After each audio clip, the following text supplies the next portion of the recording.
I will now call to order the August 6th, 2024 meeting of the Goochland County Board of Supervisors.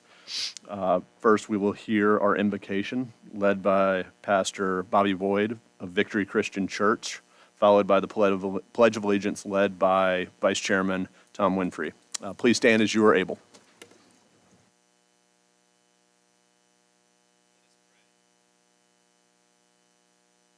All right, let us pray. Heavenly Father, I thank you for Goochland and all who reside here. I ask that you will bless our county and draw us closer to you. And Lord, I lift up the Board of Supervisors today, and I ask that you give them wisdom for the decisions that they will be making here today. And I just ask that you will be present in this room and in the conversations. In Jesus' name, amen. Allegiance to the flag of the United States of America and to the republic for which it stands, one nation, under God, indivisible, with liberty and justice for all.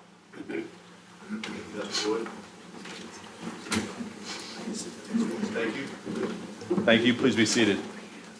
We will now move to chair's comments. I will keep it brief. I just want to say that we have had a busy summer. Nobody has been resting, it seems like, and staff and all elected officials have been going through and working with citizens and also a number of significant projects, highlighted by Goochland Elementary School opening. To those who have not seen it, we opened it, I believe, 2 weeks ago with a ribbon cutting.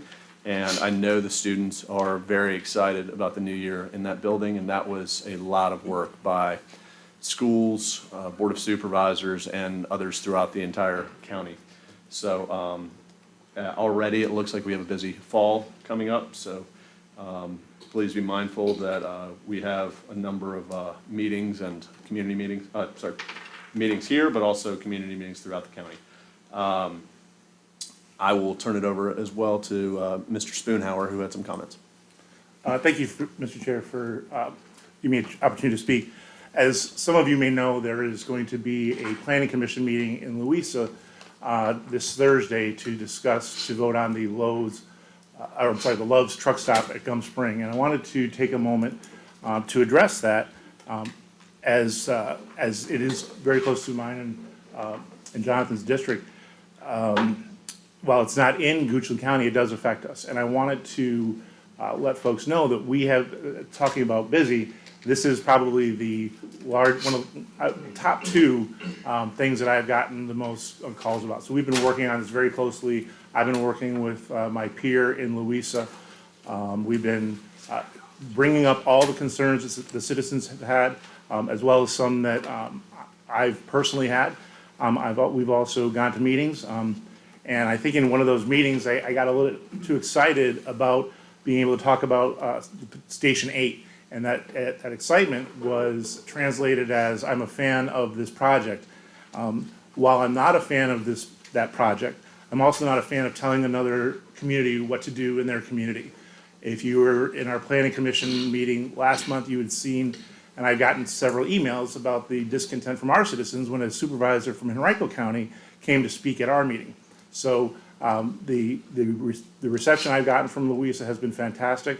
The exuberance over the fire station was translated as we are going to do all of their public safety, and that is not the case. And be rest assured, I've spoken with Chief Ferguson, I've spoken with Mr. Barlow in Louisa, and we will be, if it does get approved, we will be working on a plan that ensures that our response times, I've worked too hard to bring a station to District 2 to let it not be used by our citizens. So we are working very hard on this. The board has been engaged, and I just wanted to say that, so thank you for the time, Mr. Chair. Thank you, Mr. Spoonhour. Final comment I'll make is just so everyone's aware, sooner than later, at 6 p.m. we have the Sheriff's National Night Out on the Courthouse Green. So a great event each and every year. And we will adjourn from this meeting to that, but I just wanted to make people aware sooner than later. Mr. Winfrey? Yeah, Mr. Spoonhour, I just want to commend you on regional cooperation. I think it's very healthy for us, and thank you for that. I will now turn it over to County Administrator Vic Carpenter for his comments.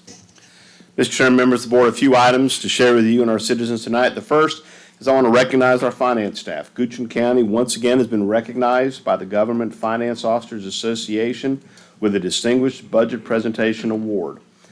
This is the 9th time we've received this award. First time was in 2015. We've received it every year since 2018. Since 2015, the size of the book they put out has more than doubled in size to over 500 pages in length. They spend months compiling, preparing, and reviewing the information from all county departments and agencies to ensure its accuracy and alignment with county goals and objectives. The GFOA focuses on a very detailed view of the county's budget to ensure that each department's goals and objectives align with the county's overarching goals and objectives. Plus, they review our capital improvement plan details and impacts of future operational costs. So congratulations to the finance staff. Ms. Kay, would you like to say anything? No, thank you, but I appreciate the shout out. Very much. Thank you. Also, members of the board and citizens, hopefully you're aware that we will be dealing with some weather in the next few days. The remnants of a tropical storm will be moving through. Tomorrow, Thursday, is the biggest impact. Right now, most recent report I saw anywhere from 3 to 6 inches of rain, which is good. This is needed. There will be some winds, so just be aware and be cognizant. The county is monitoring it. Our fire rescue and public safety are on top of it. County operations will be as normal, except Parks and Rec and things like that that'll obviously not be able to deal with that. So please keep your eye on the radar and plan accordingly. This past weekend, we had our second annual Ag Fair. It more than tripled in size from the first one we did. Again, Goochland is a county where we want to keep it rural. We want to keep agriculture important to us. It was great seeing kids out there, seeing the animals that they were showing. The number of animals have grown as well as the number of vendors that are out there. So encourage people to come out next year. And then finally, as a reminder, we will be closed on Monday for Labor Day on September the 1st. So that is a county holiday, but the county's Board of Supervisors meeting will still be held the next day. And Mr. Chair, that's my report. Thank you, Mr. Carpenter. We will now move on to request to postpone agenda items and additions, deletions, or changes in the order of presentation. Are there any additions or deletions to the agenda for tonight? Mr. Chairman, I don't know if this is when I would ask something from the consent agenda to be pulled or do that later. Yes, sir. All right, if we could pull out number 3, which is the $960,828 for the courthouse sidewalk. There's some discussion or amplification I think will benefit from that. Okay. Thank you, Mr. Lyle. No. Okay. Anything else from the board? Okay. Thank you. Seeing no other comments, we will move on to citizen comments. We will now open the floor to citizen comments. Citizens are reminded that comments should be about items not covered by the public hearings being held later tonight. Comments should be respectful and no more than 3 minutes in length. Should multiple citizens wish to have a common speaker, they may seat their time in 2-minute increments up to a total allotted time of 10 minutes. Per Board's Rules of Procedures, Section 3.2, a reasonable period of time intended to not be more than an hour is allocated for citizens' comment period. I will now open with gavel.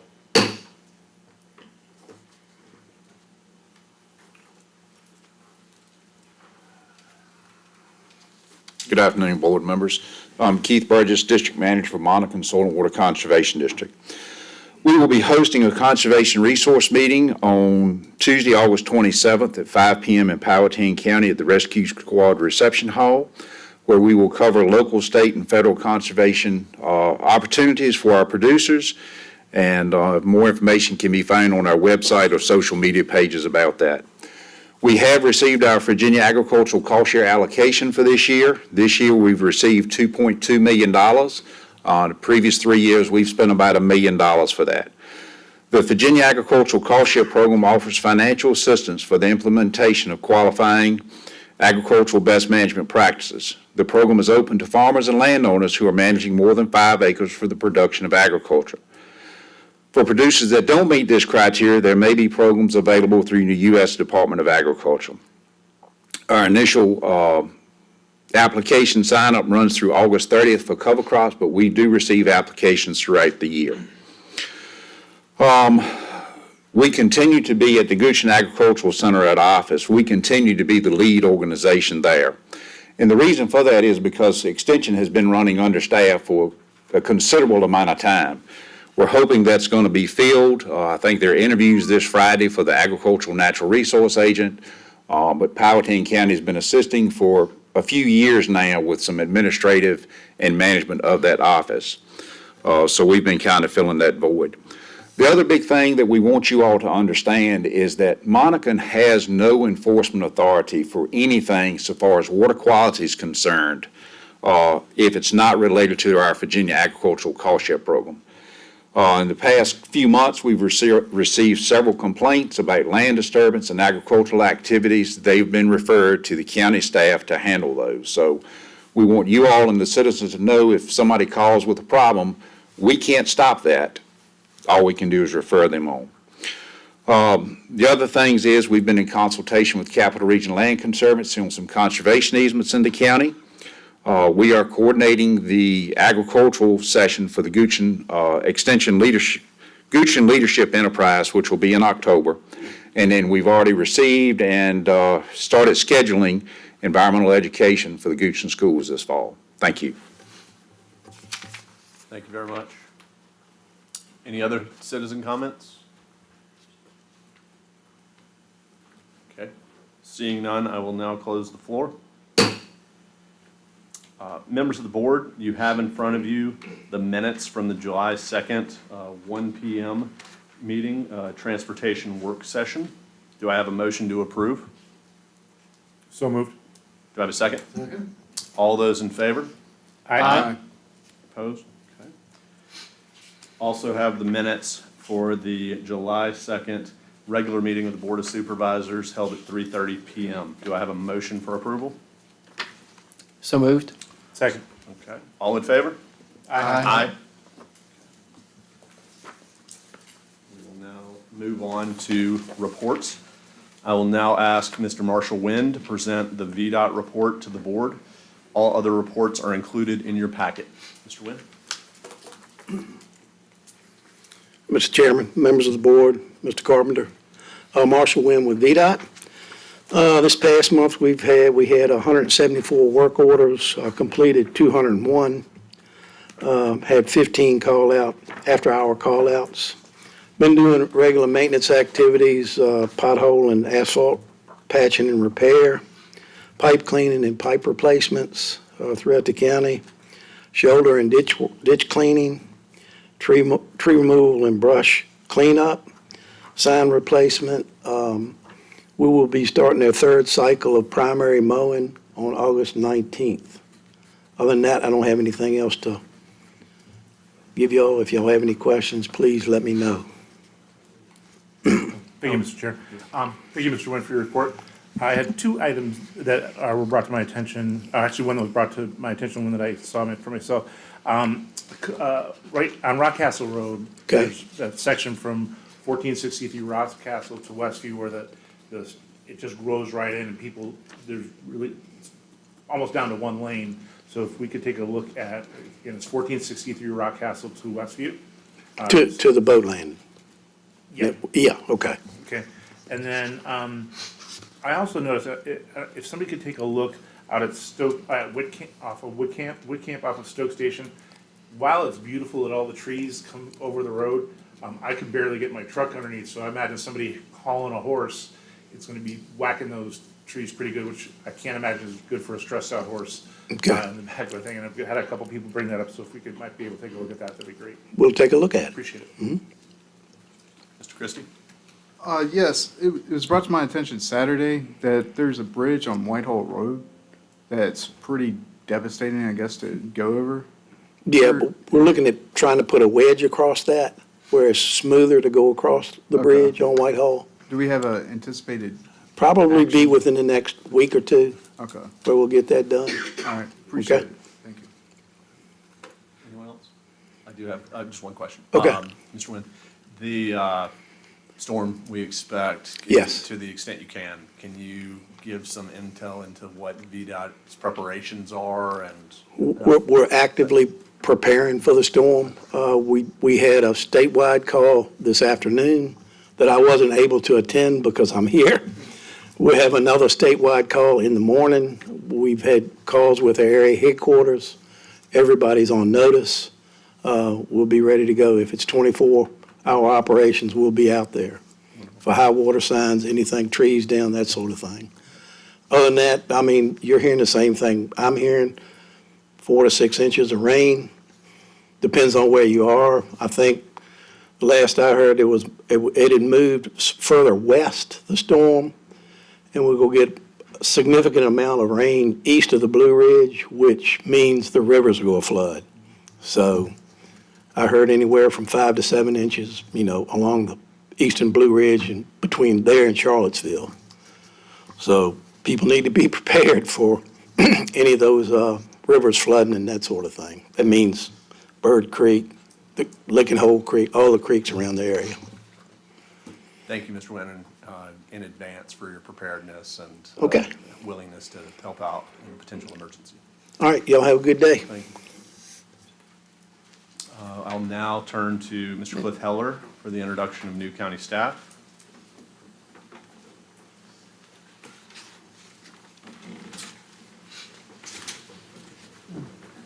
Thank you, folks. Don't know what happened. It was working. We literally tried this a couple minutes ago. What in the world? Let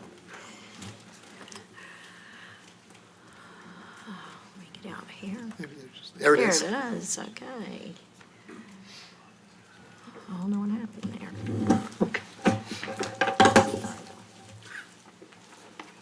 Again, thank you, folks. We're going to start with fire rescue. We have 15 total new hires for the months of June and July in the county. We have 12 new hires for fire rescue. Many, in fact, every one of them have shown up today. So we'll start with Matthew Bales. You all will stand as we go through y'all. Let's see if I can get this to work. Let's cheat and use the keyboard. Yeah. Next is Jordan Shoemate, Eric Meyer, Royce Baber, Nicole Moransky, Grayson Grant, Anthony Ricketts, Kyle Hershey, Matt Brooks, Ethan Rowe, Tanner Bradshaw, Landon Tate. And that's it for fire rescue. Thank you guys for coming. I very much appreciate it. We had 3 others as well. We have Jamie Hawkes. She is in the back corner there. She is joining us as a combination commercial inspector. Very happy to have her. We also have hired our veterinary technician, Bridget Foster. I don't think she was able to come today. And then lastly, Emily Brooks just started yesterday as a deputy clerk with the circuit court. So thank you for you guys for participating in showing up, and welcome to the county, everyone. Thank you.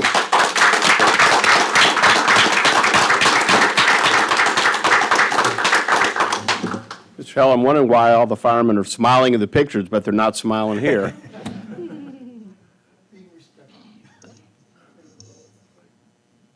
Thank you, Mr. Heller. I just want to emphasize that this was a major area of focus in our budget discussions and negotiations, and to see it come to fruition in a way like this to increase our staff and most specifically fire and rescue in this situation is awesome to see. Thank you. I will now turn to Chief Eddie Ferguson for the Fire and Rescue Quarterly Report. The full report is in your package. So Chief, how long do they have to wear those recruit shirts? Well, they are in the recruit school 2024, and they'll be in the training program until probably December or so. Some are already trained, and then the majority of them will undergo the full Academy, which will be the EMT class, followed by the state VDFP firefighter 1 and 2. So they have a full curriculum to go through between now and, let's just say, the end of the year. Yeah, thank you very much, and we are really proud of them. And I want to start off by just saying thank you for your support to have brought on 12 new career firefighter EMTs. Really appreciate that support. It's phenomenal, and I don't believe that there's been a time that we've brought on quite this many at one time, so thank you very much for that. It helps to address all the challenges that we see in the department. So good afternoon, Mr. Chairman, members of the board. Eddie Ferguson, Fire Rescue Chief. As Mr. Carpenter and Mr. Vaughters have said, the report is in the packet, and I'd be happy to answer any questions. I'll probably carry down a path of the resounding theme of Tropical Storm Debbie. I just want you guys to know, and the citizens to know, that we are ramping up for that. We hope the effects are not too much, but honestly, the path has shifted to the west, and it's predicted the center to come through an area described between Charlottesville and Richmond, maybe closer to Charlottesville. So what we see, and so far from the National Weather Service in Wakefield, as well as some of the other, like Dominion Energy's weather forecasting, it does look like a pretty significant rain event. And we're prepared also if we get any type of tropical type winds. So all citizens should just be looking ahead. They should make sure they have their emergency kit, which is a kit of basic items that allows them to be ready to sustain for 3 days. Should it come to that, we hope not. It's certainly not predicted at this point to be that type of weather situation. But I do want to mention that it looks like the worst time for Goochland would be Thursday night into Friday morning and maybe through the morning of Friday. And the weather I just saw, it looks like it's pretty much out of here by Saturday morning. So that's what we know and waiting on the National Weather Service to release the latest report that wasn't quite out by the time this meeting started. Along those same lines, we have put together the Emergency Operations Center, and the phone number in the Emergency Operations Center is active. And the number is 804-556-5678. And that, if you call that number, or a citizen were to call that number, if they didn't have an emergency, but they had some type of weather situation, then someone will answer that. Emergency Management Coordinator Robert Hillman will answer that number. And if it gets to the point that we have to open up the Emergency Operations Center, it's all set up and ready to go. Citizens should be on the watch for flooding. Don't drive across water-covered roadways. You just don't really know what's underneath there, whether the road's been washed out or not. Watch out for trees if trees do come down, and even if it's not a significant wind event, we get that much rain, a little wind will bring down trees. And trees can be intertangled with power lines sometimes, and those power lines are hidden. And so, of course, any power line that's down is considered to be a live electric line, so stay away from that and make those phone calls. Generators, gosh knows if we do lose electricity in the county, and I'm not trying to paint this picture that's what's going to happen, but certainly it could. Just be careful with generators, because generators are combustible engines. They emit carbon monoxide in the exhaust, and they have to be set a distance away from your house. And I always turn mine, if the muffler is facing towards the house, I turn the generator so it pushes the exhaust away from the house. But every year, we see someone that has run a generator too close to their home, or sometimes they'll try to put it in a shed or something like that, which will cause carbon monoxide. Carbon monoxide is a poisonous, colorless, odorless gas, and certainly can make you very sick, and obviously can be lethal in high amounts. So that's just a little bit on the tropical weather that we're ramping up for, and we'll continue to push updates out as that information becomes available. We're watching it very closely. Fire rescue's been busy. Our call volume, for the most part, is about 15% higher than it was last year this time. Calls are definitely busy.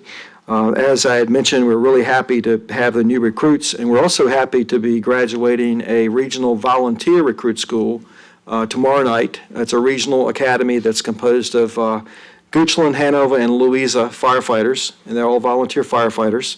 And they will graduate tomorrow night at 7 p.m. at Goochland High School. So we're looking forward to that.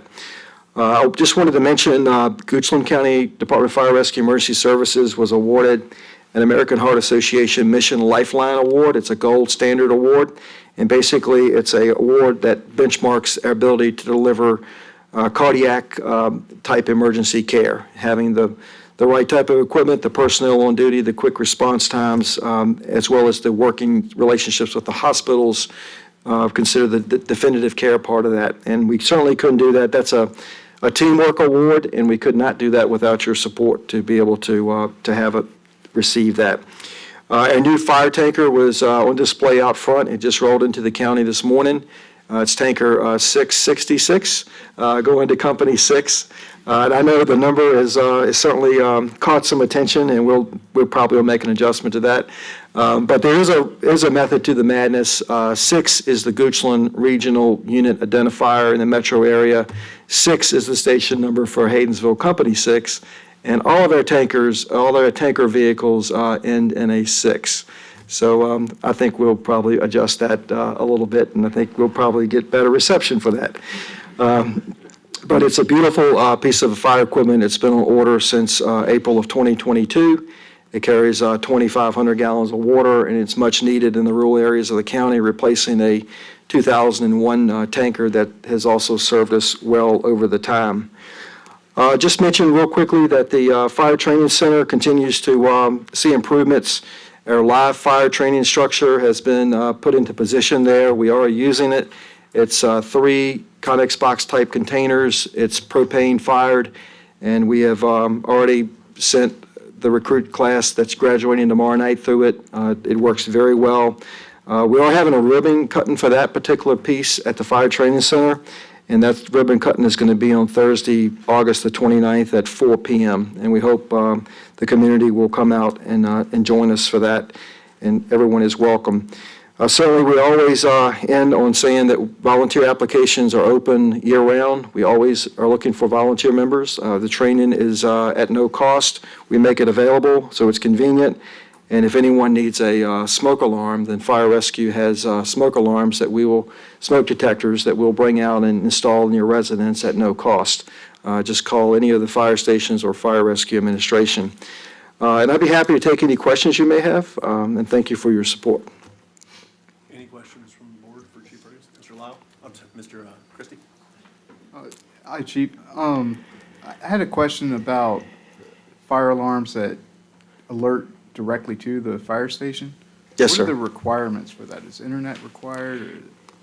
Well, so as far as a fire alarm in a business or a Well, this is residential. residential, right.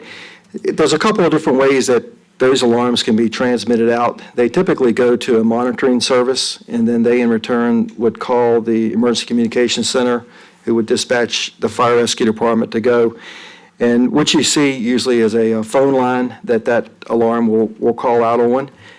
And even our fire stations all have fire alarm monitoring systems, and we've just been going through converting some of our older style phone lines over to voice over internet protocol with cellular backup, so that's a way that can still call that alarm out. And so I think you probably see a variety of those ways, the way that's hooked up to be transmitted outside of the residence to the monitoring company. Hope that answers your question. Chief Spinner. Yes, Chief, thanks for the update, and especially about the storm. I went out yesterday and got all the gas for my generators and checked the candles and batteries, so I'm sure we will be fine because I am prepared. Good for you. That's good. Hopefully good for all of us. That's right. I have noticed, I saw in the packet that the crews have moved back into Station 5, into the newly renovated Yes, sir. bunkhouse, and I see a flurry of activity, but I don't think the public can really tell how much is actually going on behind the scenes. Right. Can you give us an update on when that might be open and how that's going? I will. I'll be glad to do that. We're really excited about the progress there at Station 5. Station 5 was opened new in 1983, and the Volunteer Association Incorporated has undertaken a large renovation that's being funded by donation money, and also the Board of Supervisors have provided an interest-free loan for that. We really appreciate. The project started shortly after the first of the year, January, February. Pretty much the entire living area was disassembled and put back together. The crews lived in a single-wide mobile home out in the backyard. They did move just prior to July 1. I think that's the Saturday before July came in. The crews moved back into the main facility, and the living area is, I would say, probably 99% complete. And the construction there at Station 5 has shifted to the apparatus bays. The apparatus bays are undergoing some additional structural steel engineering, and we would be looking at putting in glass bay doors across the front. And so we'll have wider and taller bay doors as a result of this, and the apparatus bays will be renovated too. You may notice that a small addition was put on the south side of the building, and that addition is a room that allows the firefighters to put their personal protective equipment in there, kind of separates it from the apparatus bay so that it gets away from the diesel exhaust that will accumulate on that if it's sitting around in the bay. But we're really excited about that. I think for the most part, we're hoping that all this is going to be done. This may be an aggressive timeline by the end of this month, but I'm going to say, certainly citizens will probably be there for the 9/11 memorial ceremony on September the 11th, and hopefully by then it'll be all put back together. That's it. That's our goal. That's fantastic. And I appreciate the fact that in the design, you look specifically to try to tie it into the courthouse feel. We did. That really We did. comes through. Even you can't see it all finished, but you can, Right. you can kind of feel that. The board of directors of the association and then was executive director Martin Dean, they did an amazing job with making sure that it blended in, as well as the type of things that we needed to accomplish during this renovation. It's a huge renovation. We'll practically have a brand-new fire station when this is done. It'll serve us for many more years. Thank you. Mr. Long?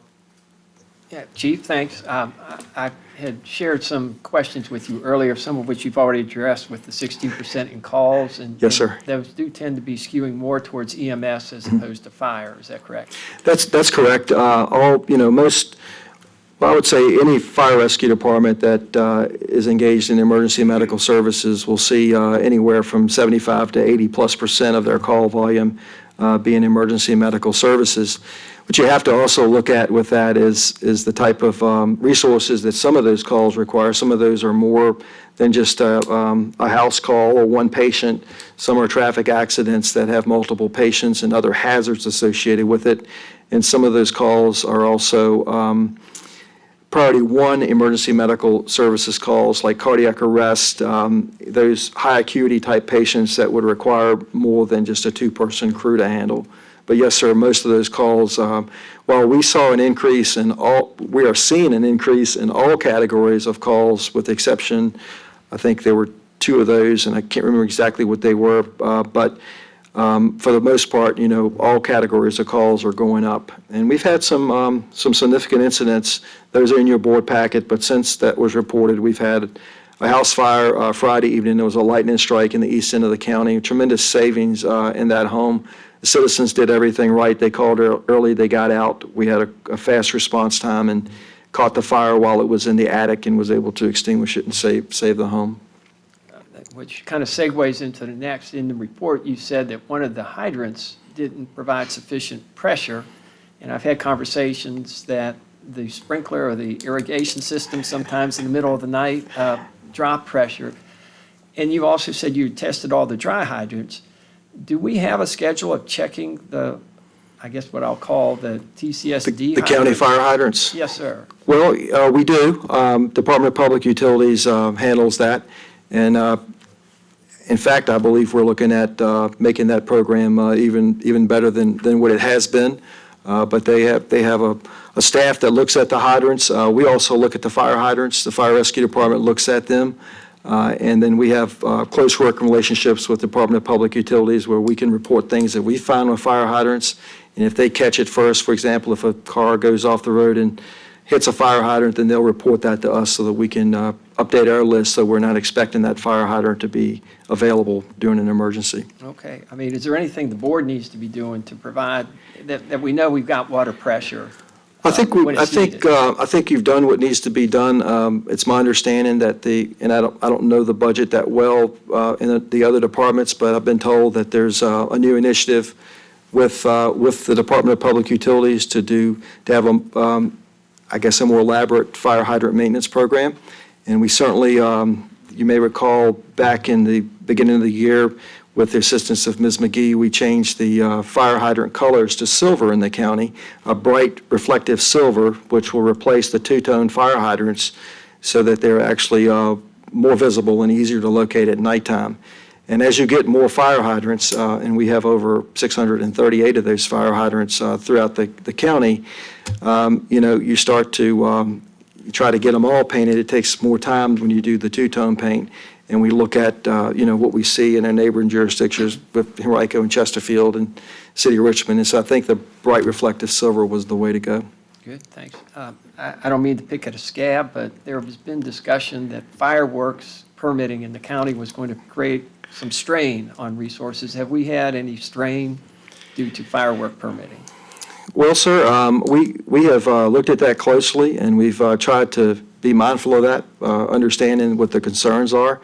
There have been times that well, first of all, let's say this. We've covered all the shows successfully. There have been times that we've worked on our staffing to cover those shows right up to the last minute. We were able to get, in some cases, volunteer members assisted us with covering those. I think what I know is that there have been three shows that we've covered without incident at the wedding venue that might be in question. And we've also covered the Goochland High School graduation fireworks show as well as the county 4th of July show. I believe there's a show coming up, maybe Labor Day, that's a private show at Hermitage Country Club. So we are covering those. Our staffing is pretty dynamic, and so is our call activity. And so while we've been successful at those, we'll continue to monitor and make sure that we can do that in the future. But there are some days that we have less staff on duty than we do others. But we're pretty resourceful, and we always have been, and so we're going to do our best to cover those. If that's your will and desire, that's what we're going to do. All right. Well, and part of that is also, we want to make sure that the permitting fee is appropriate, that we are not subsidizing that if there is a bona fide cost associated. So I'm assuming that there are discussions going on and rewriting that, and our fee schedule will be adjusted accordingly. The permitting fee for fireworks is $125, and I think there's a provision in there, Ms. McGee may correct me, that where if the fire marshal's time goes over 3 hours? Yeah, I think it's 3 hours, maybe it's 4, that we can charge for that hour. So if that's what you all would like us to do, then we can look at that. Most of the fees that I've been used to seeing are always part of the budget packet and get adopted when the new fee schedule goes in. And we've got plenty of time to look at that if you'd like to see us increase the permit fees.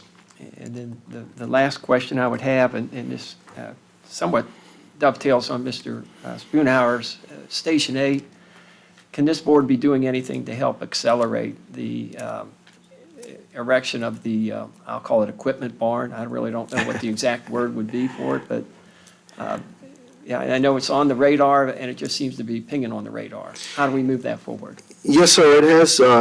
We have been working on Station 8. That's Sandy Hook Station. We've been running the daylight ambulance out of there since the roundabout construction back in April of 2023, and we are working on that. We're working with Timmons and HBA to try to see if we can fast-track that to get that project out to bid.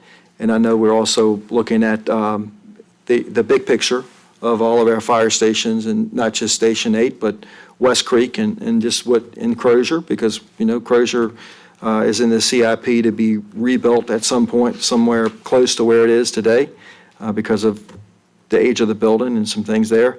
So we're looking at the big picture at the same time. So I appreciate you asking, but I think we're doing all we can do at our levels to push that as fast as possible.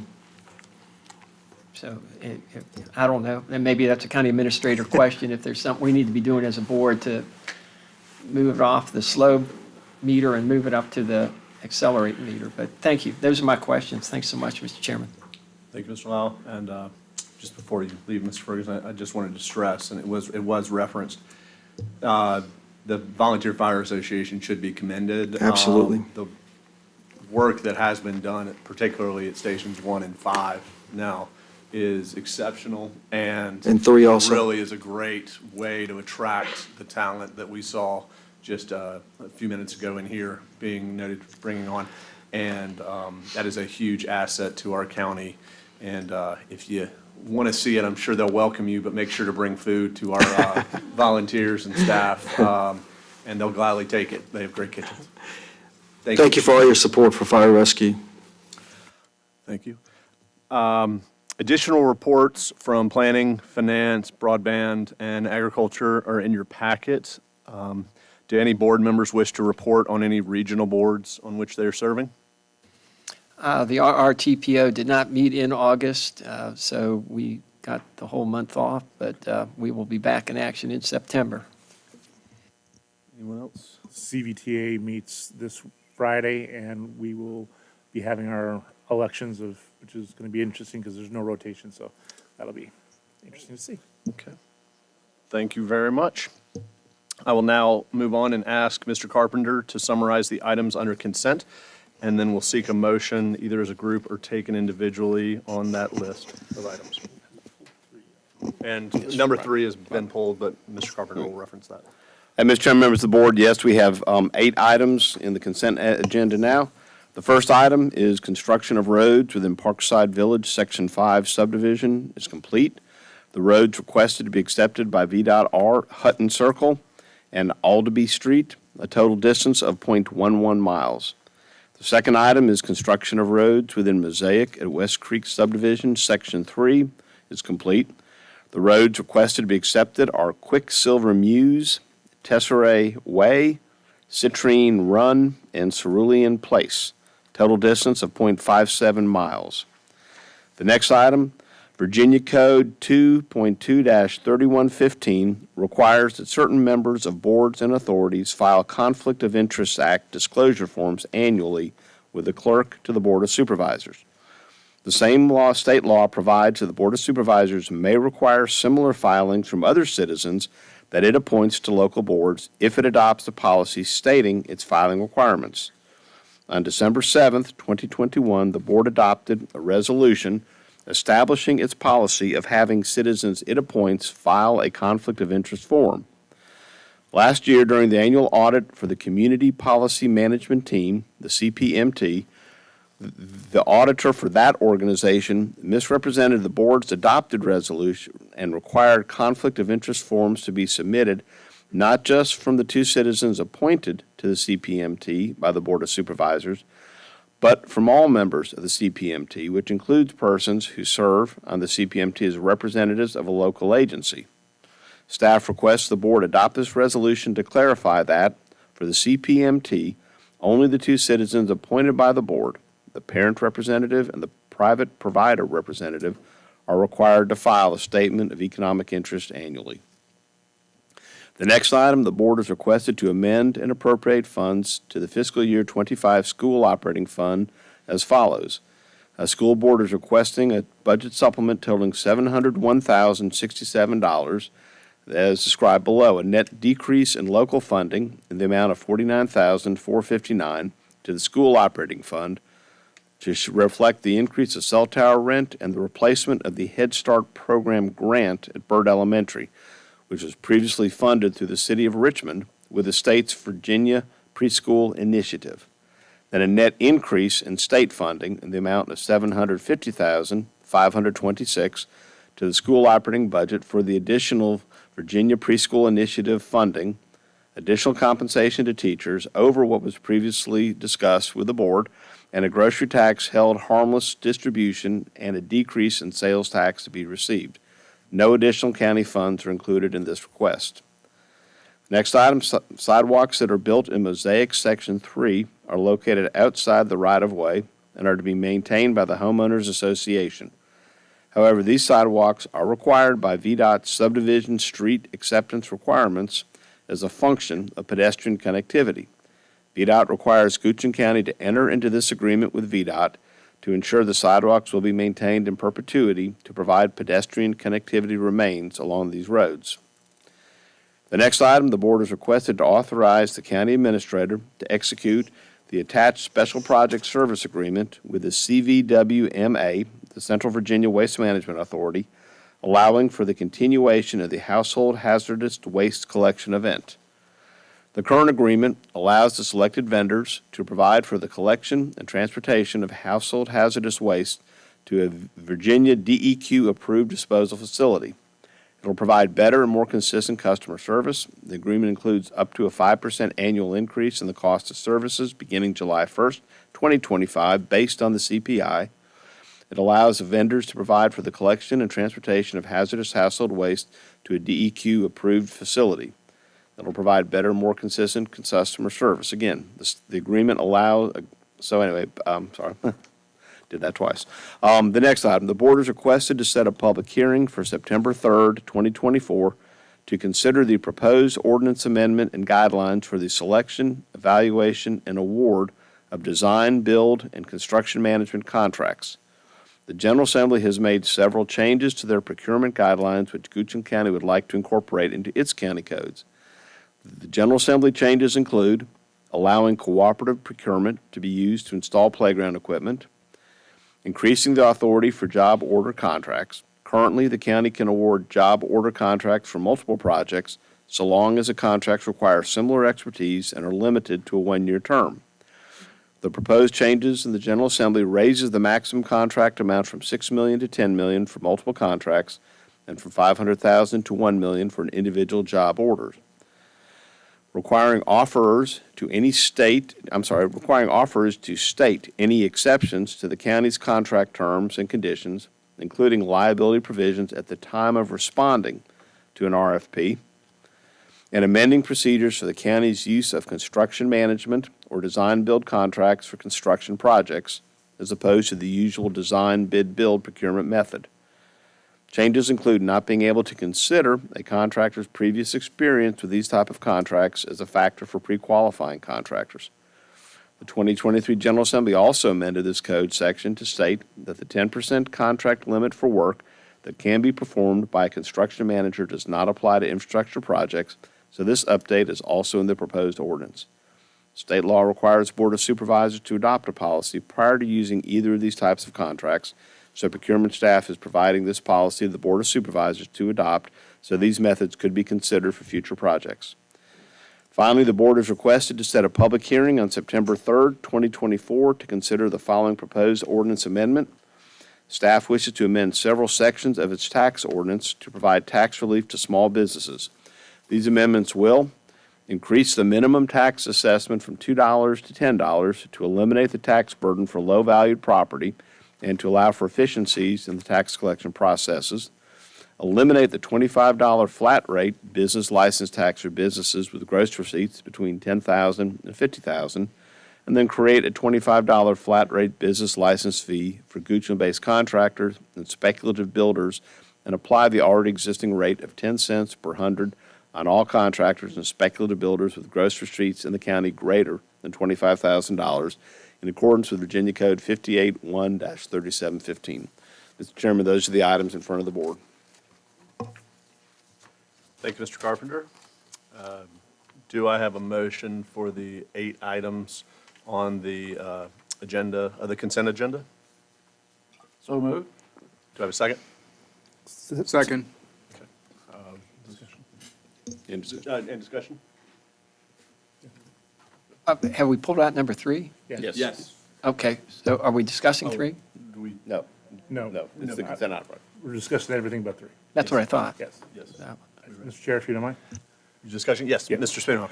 Yeah, I just wanted to call to everybody's attention, number 9 on here, which I think it winds up being number 8. But anytime that we can make things easier on businesses and reduce tax burden, I'm a big fan. And while $25 doesn't seem like a lot, the amount of small businesses that we have in our county in the craft stores, and it does affect a lot of people. So I'm very excited to be able to offer some relief. Any additional discussion? Okay. Mr. Carpenter? Or is it- Okay. All in favor of the motion? Aye. Aye. Aye. Opposed? Okay. Now we'll move on to item 3. Mr. Chairman, members of the board, Goochland County was awarded Mr. Chairman, members of the board, Goochland County was awarded $1,130,220 from the Transportation Alternatives Grant to build a portion of the sidewalk network within the courthouse village. The county must provide a match of almost $600,000. The county currently has the following funds available: $960,826 that is in the East End Trails Fund. The funds were identified as available for transfer given the history of the East End Trail project. Transferring these funds allows previously identified funds for one pedestrian facility to be utilized for another pedestrian facility. In addition, the county administrator needs authority to execute the attached agreement reflecting the project costs and reimbursement once it is approved at the legal form by the county attorney's office. Thank you, Mr. Carpenter. Mr. Chairman, Mr. I'm going to move to approve that, but I want to amplify why I'm making that motion. Money's fungible, and there is, I think, a concern that by reallocating what is really idle money, it's not being used, to a project that is active, means that we're going to somehow put a stake through or abandon the East End Trail project, and I'm not viewing it that way. I hope it's seen that I'm an advocate for more county presence, more resources from the county in the eastern part of the county, but I'm a fiscal conservative, and having money just sit doing nothing goes against my nature, and so rather than go out and try to scramble for additional funds somewhere else, let's use resources we already have. Staff has also advised that we could replenish that $900,000 literally within a month, that the proper stream of revenue is such that if tomorrow, well, I'm not going to say lightning struck, that's bad.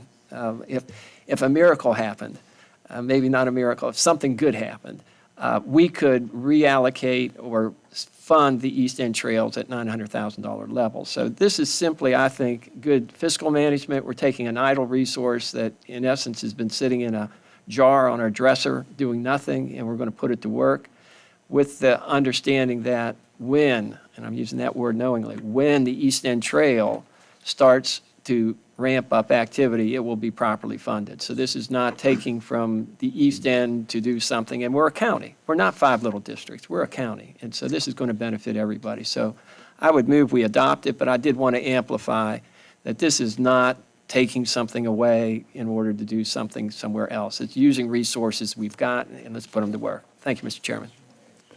Second. Discussion? Mr. Winfrey? Yeah, I just want to add, during the transportation session we had, which was a public session, I think, that was pretty much explained and made very clear. So, maybe we should have explained it further in this public document, but I think what you just said is reiterating what we already said. So, yeah, I just wanted to make sure that everybody realized it. We're being transparent on that, I guess. Although that's a word I don't like to use. Thank you, Mr. Winfrey. And finally, did you have a comment? No. No, I do, unless you want to. Mr. Spoonhour. All right, thank you, Mr. Chair. Yeah, this one's been a tough one for me because I've been advocating to either improve the current sidewalk in the courthouse or, which includes putting courthouse on the south side as well, since before it became my district. So I've been a big fan of this. I see people out there utilizing the sidewalks all the time, and having had to walk it one winter evening in the dark and the rain myself, I saw what a challenge that could be. However, a $1.6 million sidewalk for the length that it is was something that I could not stomach, and I had a real hard time coming up with this, so much so that I asked our transportation director, Mr. Goen, to provide us a more detailed list of what that looked like, and I'm shopping that around with some folks to kind of look at some of the numbers. The thing that drew my support to this is two-faceted. Number one, that while I don't think a $1.6 million sidewalk, that's the right number, I know that we couldn't do it for our contribution. I know that we couldn't do it for the 530,000. And while I'd like to be an altruist and think, well, if we forego the federal dollars, if we forwent the federal dollars, then I'm sure they go to some great use. At this point, I feel like we would be doing our citizens a disservice to turn down those federal dollars. That being said, I believe, Mr. Carpenter, this is an amazing example that I would love to see on our legislative agenda to be able to share with our representatives at the state level and the Secretary of Transportation because to show how outrageous these overcosts are. It's very difficult to look at a roundabout and all the facets that go into that, but this is a small enough project that I think a transportation person like myself can understand. We and look at it and go, this is crazy that it would cost this much, and then maybe we can drive some sort of change and at least bring light to these transportation costs are out of control and unnecessarily. So I would like to I know I can't give a contingent approval, but maybe a friendly handshake that this gets on, we add this to our legislative agenda to discuss with our delegation. Thank you, Mr. Chair. Thank you, Mr. Spoonhour. And one final thing I would add, unless there are others, is a lot of citizens ask when things go, sit idle for a period of time, what's happening? Have we put a stake through the heart of it? And oftentimes, I would say it's a good to great type of situation. We can take the dollars we've approved in a budget and run with it, but I think oftentimes we do as Mr. Spoonhour just referenced, and looking deeper, trying to find how we can do it most efficiently, but also that at the greatest impact to the county. So I think, very, very often it's just good that we can make those pivots in time because dollars are fungible and we want to give our citizens what they've put their tax dollars towards as quickly as possible with executable projects. So seeing that we have a motion and a second, can I take the vote from supervisors? All in favor? Aye. Opposed? Okay, the motion passes. We will now move on to new business. Today we have 4 appointments to make. Okay. First, to the Goochland-Powhatan Community Services Board, the appointment of Sandra Lebo for a 3-year term effective August 1st, 2024 to June 30th, 2027. Do I have a motion? Okay, we'll do all of them at one time. Second, to the Central Virginia Transportation Authority Technical Advisory Committee, CVTA TAC, Mr. Tom Coleman, staff alternate for a reappointment effective August 1st, 2024 through July 31st, 2026, and Austin Goyne, staff member with a reappointment effective August 1st, 2024 through July 31st, 2026. And finally, for the RRTPO Community Transportation Advisory Committee, Mr. Austin Goyne as staff alternate with a term effective August 1st, 2024 through July 31st, 2026. For all 4 together, do I have a motion? So moved. Mr. Bernard, do I have a second? Second. Okay, any discussion? Just, Mr. Lau? yes, I just want to make sure, I see that Mr. Goyne for the RRTPO is staff alternative, or alternate. Who is our staff primary? He is. Your- Is it, There we go. The Community Transportation Advisory Committee is different than the Technical Advisory Committee that I am the member of. okay. all So right. it's a slightly different technical committee. Why have I not memorized all these acronyms? I haven't either. You were a disappointment, Mr. Lau. In more ways than I can list. Mr. Spanhauer? Yeah, just in support, Mr. Carpenter and I went to Plan RVA, actually, we went with the CVTA director, and unsolicited, he had great feedback regarding Mr. Goyne's participation and what he brings to that committee. So, I know he's been trying to get off it for years, but I think if we can wrangle him into it a little bit more, he would do Goochland a lot of good. Thank you, Mr. Spoonhour. Seeing that we have a motion and a second, all those in favor say aye. Aye. Aye. Okay, the motion passes. We will now break in order to attend National Night Out at the Courthouse Green. I invite all citizens to join us. We will reconvene for public hearings at 7 PM in this room. Thank you. How much did I have to donate to get it? That's a sticker. That's a sticker on it.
1 minute.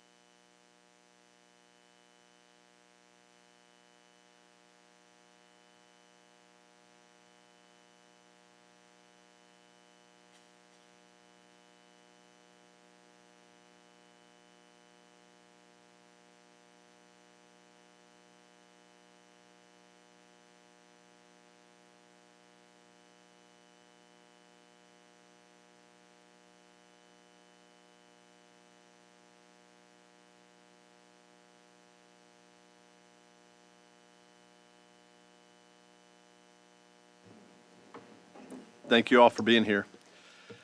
We will now reconvene the August 6th meeting of the Goochland County Board of Supervisors. First, we'll open the floor for citizen comments. Citizens are reminded that comments should be about items not covered by the public hearings being held later tonight. Comments should be respectful and no more than 3 minutes in length. Should multiple citizens wish to have a common speaker, they may cede their time in 2-minute increments up to a total allotted time of 10 minutes.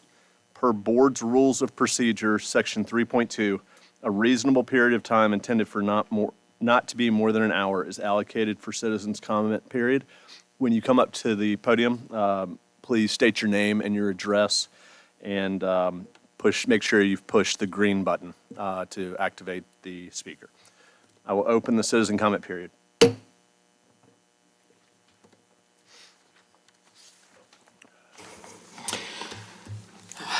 Thank you, Supervisors, for giving me the opportunity to speak. My name is Larry Hine. I own a property here in Goochland. I'm originally from Texas. The parts of my background which are relevant tonight: I'm a CPA, an engineer. I'm an SMU MBA graduate. It's a top 20 school. I'm a graduate of SMU's Oil and Gas Strategy School. It's recognized worldwide. Have worldwide experience in oil exploration, production, and have worked at and with major oil companies in the United States and have my own company now, Texas Timber, Land, and Minerals, LLC. My topic tonight is preserving Goochland's rural nature via Drill Baby Drill. All Goochland that I talk to discuss endlessly the defense against urbanization. My point's going to be very simple. As a professional in land development, current techniques and efforts to stop urban sprawl following Northern Virginia's approach will fail. For the most part, the techniques are regressive and unconstitutional. 20 years ago, Goochland was listed as one of the top 10 richest counties in America. Today, we cannot be found in the top 100. We say we do not want to be like Northern Virginia, then we use the tools to resist urban expansion, the same tools which made Northern Virginia the urban mess it is. There is just one way to reduce the expansion of urbanization into Goochland and help all the people here at the same time. It's to raise the price of land in Goochland. Today, people are offering to buy land in Goochland at prices far below Glen Allen, Hanover, and Fairfax. We're on sale and bargain priced. The land here should be worth 2 times the price of land in Northern Virginia for the simple fact that we are not Northern Virginia. We are simply not pricing our land at anywhere near the true underlying value. Our true underlying value is based on proximity, topography, talented workforce, access to excellent roadways, gas lines, a huge reserve of timber, freight lines, and the oil and gas underneath us. My suggestions follow. Expand the natural gas residential lines. It's free and easy. It'll reduce heating bills by a factor of 6, increase the timber stumpage to Goochland residents by a factor of 4 using the CBOE suggestions, take advantage of the oil and gas under Goochland. Due to time, I'm just going to speak to the oil and gas. It is said that there's enough to power Richmond for 100 years. Not my words. They're the words of a Virginia scholar. Just 10 well pads would provide Goochland enough severance tax to eliminate all residential property taxes, making it far less likely that residents would need to sell property at bargain prices. If Goochland Council legislated 141 unitized locations of 1,280 acres each, it could retain a small mineral interest in all, and regardless of where an actual well was hidden, all Goochland residents would benefit handsomely. Who would really sell a home with no residential property tax and they're receiving $100 to $1,000? I might have stopped now. Yes, sir. Okay. And thank you for your comments. We will read through them and take them into consideration. Oh, Mr. Hine, could you please provide your address as well? Thank you. You could stay, on the record. Oh, on the record. My residential address is 1602 Fairway Circle, Garland, Texas. My property here is 3486 Cedar Plains Road, Sandy Hook, 23153. Thank you, Mr. Hine. Okay.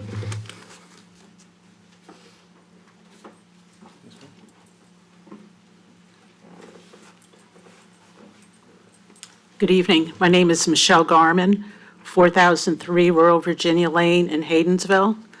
And I'm back just as a reminder that hunting season will be starting up again before too long. And we're still looking for a resolution to not have hunters within 100 yards of our properties and other occupied buildings.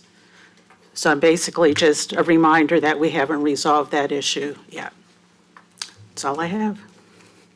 Thank you. Thank you, Ms. Garman.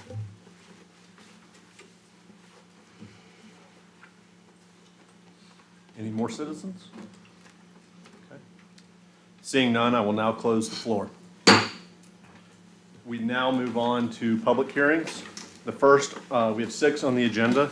The first on the agenda is item 6127, ordinance amending County Code Section 14-251, Tuckahoe Creek Service District, to include within the service district a parcel located at 12693 Pamela Lane. Mr. Stevens will present. Well, shoot, he just gave most of my presentation for me, but good evening, Chair of Auditors and members of the board.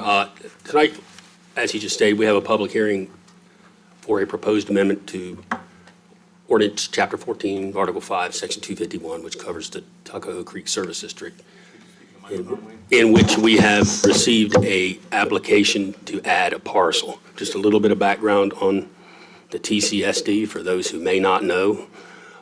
It was formed in 2002 as a water and sewer service district to provide water and sewer services to areas of the eastern part of the county that lie within the district, and to provide a mechanism for debt service. As part of the TCSD adoption, there was an ad valorem tax adopted for the parcels that are in the district. There are currently about 2,500 parcels, maybe a little bit more now because we're recording subdivisions on a regular basis here. But since 2002, there have been a number of parcels, quite a few actually, that have entered the district, and a very small number have exited.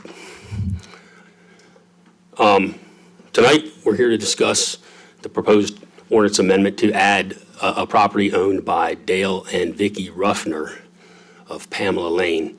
They are the owners of tax map parcel 283G20. They are part of the Bellevue Gardens subdivision. Their street address, as is in the package, is 12693 Pamela Lane. They have a single-family dwelling on their property that was constructed in 1952, which serves as their principal residence. And most importantly, they have recently experienced a failed drain field. And they got, 70 whatever years out of that drain field. That's not bad. So they have a need to connect to the system. As you can see, this is the parcel's highlighted here. The manhole that they need to connect to is highlighted there. The parcel immediately next door to them, closer to the manhole, is already in the district and is already connected to the sewer system. The parcels to the right of them, the 3 parcels, the one immediately next door and then the 2 on the other side of that unused right-of-way, are not in the district and are also on drain fields. So as part of looking at this parcel, we also looked at the potential for future failed drain fields on these other parcels that aren't in the district. The Ruffners will have to construct a short extension to our sewer system. We've worked with them to, just a couple of minor tweaks to our standards to allow them to save some money on construction, but they are constructing this so that it can be extended further down the road and potentially serve their next door neighbor or even the other 2 down the street. So part of their construction may qualify for an oversized credit against their connection fee. Code changes right here. As you know, as we add parcels to the district, we put them in the list in numerical order, and so that's where this one will lie within the overall list, should you approve the proposed amendment.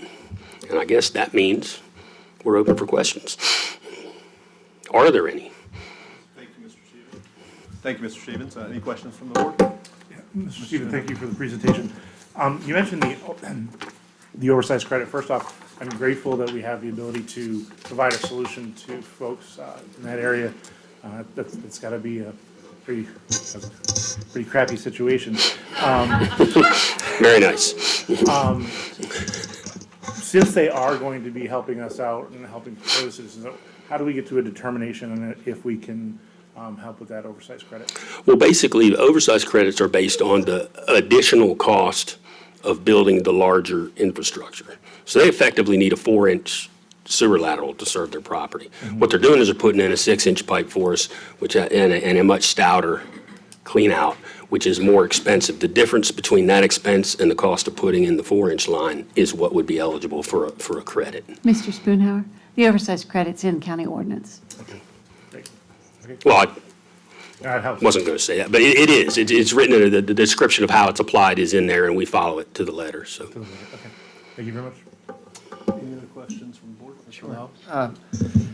In earlier conversations, the topic was brought up whether the applicant could actually do some of the construction work or installation work themselves. Is that a viable option where they can do the work and it would be to our standards, and perhaps, as we witnessed with sidewalks, there would not be quite as much. Oh, absolutely. In fact, they're actually required to, quote, do it themselves. I mean, they'll hire a contractor, I assume. I don't know that Mr. Ruffner has any excavation equipment, but if he does, he's welcome to use it himself. But yes, I spent a few minutes just laying out a quick design for what they needed. It wasn't much needed to be put into it. So they know the route, they know the depth, they know the slope of the pipe, and they will be hiring a contractor to put it in and paying for the work. Seeing no other questions from the board, I'll now open the floor for public comments.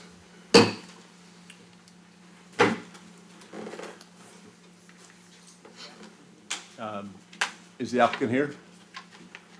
Would you like to make any comments, sir? Okay. Not really. There we go. There we go. I will close the floor. Members of the board, do I have a motion? Mr. Chair, I move the board adopt the ordinance amending the county code section 14-251 to add this tax parcel to the Tuckahoe Creek Service District. Second. Okay, and we have a second. Thank you. Mr. Carpenter, would you like, discussion? Sorry. Any? Okay. Mr. Carpenter, would you take the roll? Mr. Christie? Aye.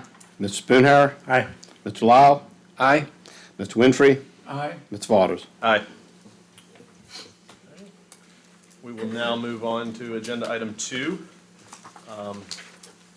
Application 6128, ordinance amending County Code Section 14-251, Tuckahoe Creek Service District to revise the parcel removal criteria. Mr. Stevens, Hi. again present. Long time no see. This one is a little bit more involved. You don't usually see amendments to this part of our code, so I'm going to cover it in a little more detail perhaps.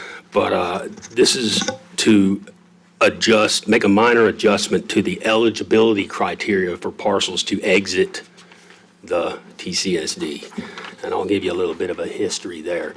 So in 2019, it had been a little bit of a catch as catch can as far as people leaving the district. There were no set standards for letting people apply and get out. So in that year, the board amended Chapter 14, Article 4, Section 14-251 to establish standard criteria for determining whether a given parcel is eligible for removal.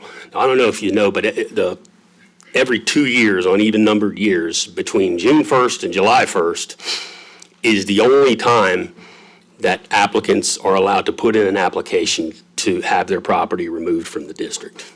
This year, we received one application, and during my research on the parcel in question, I discovered something kind of interesting that I hadn't expected. And it's related to this desired eligibility criteria that a parcel that is to be removed must have been in the district since its inception, or actually more accurately, had paid the ad valorem tax since its inception. The first year it was assessed was 2003. So the current portion of the ordinance reads basically property which entered the district, these are ineligible to be received. Properties which entered the district after its creation on May 7th, 2002 are ineligible for removal. It's recently come to our attention that this criterion does not fully achieve the intent, which was to allow anybody who'd been paying the tax since its inception to potentially be removed. For tax year 2003, every parcel which had entered the TCSD on or before December 31st of 2002 was assessed this tax, which essentially means that the parcels that entered between May 8th and December 31st have borne the same tax burden as those parcels that were entered the night that the original ordinance was passed. I'm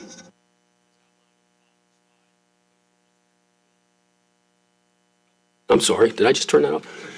As outlined on the next slide, this proposed amendment will allow us to apply the exact same criteria to exiting the TCSD for every parcel that has paid the ad valorem tax since 2003. And that involves changing the wording in Part A4 of that code section from removal of parcels. The following categories of properties are ineligible for exclusion from the service district. We're going to change item Roman numeral 3 from property which entered the district after its creation in May 7th, 2002 to property which entered the district after December 31st, 2002. It's a very simple change. I've got to be honest with you, I don't know how many parcels it might apply to. It's at least 8 or 9, possibly as many as 15. We be perfectly honest, don't have the greatest records on exactly when some parcels entered the district. But in checking tax records, you can determine whether a given parcel has been assessed that tax since 2003. So that's the avenue I went to find out that this particular parcel, the application that brought this up, had paid the tax since its inception. And so, any questions? It was a little bit complicated, but. Any questions from the board? Mr. Christie? By people leaving the TCSD, does that add taxes to the people that remain?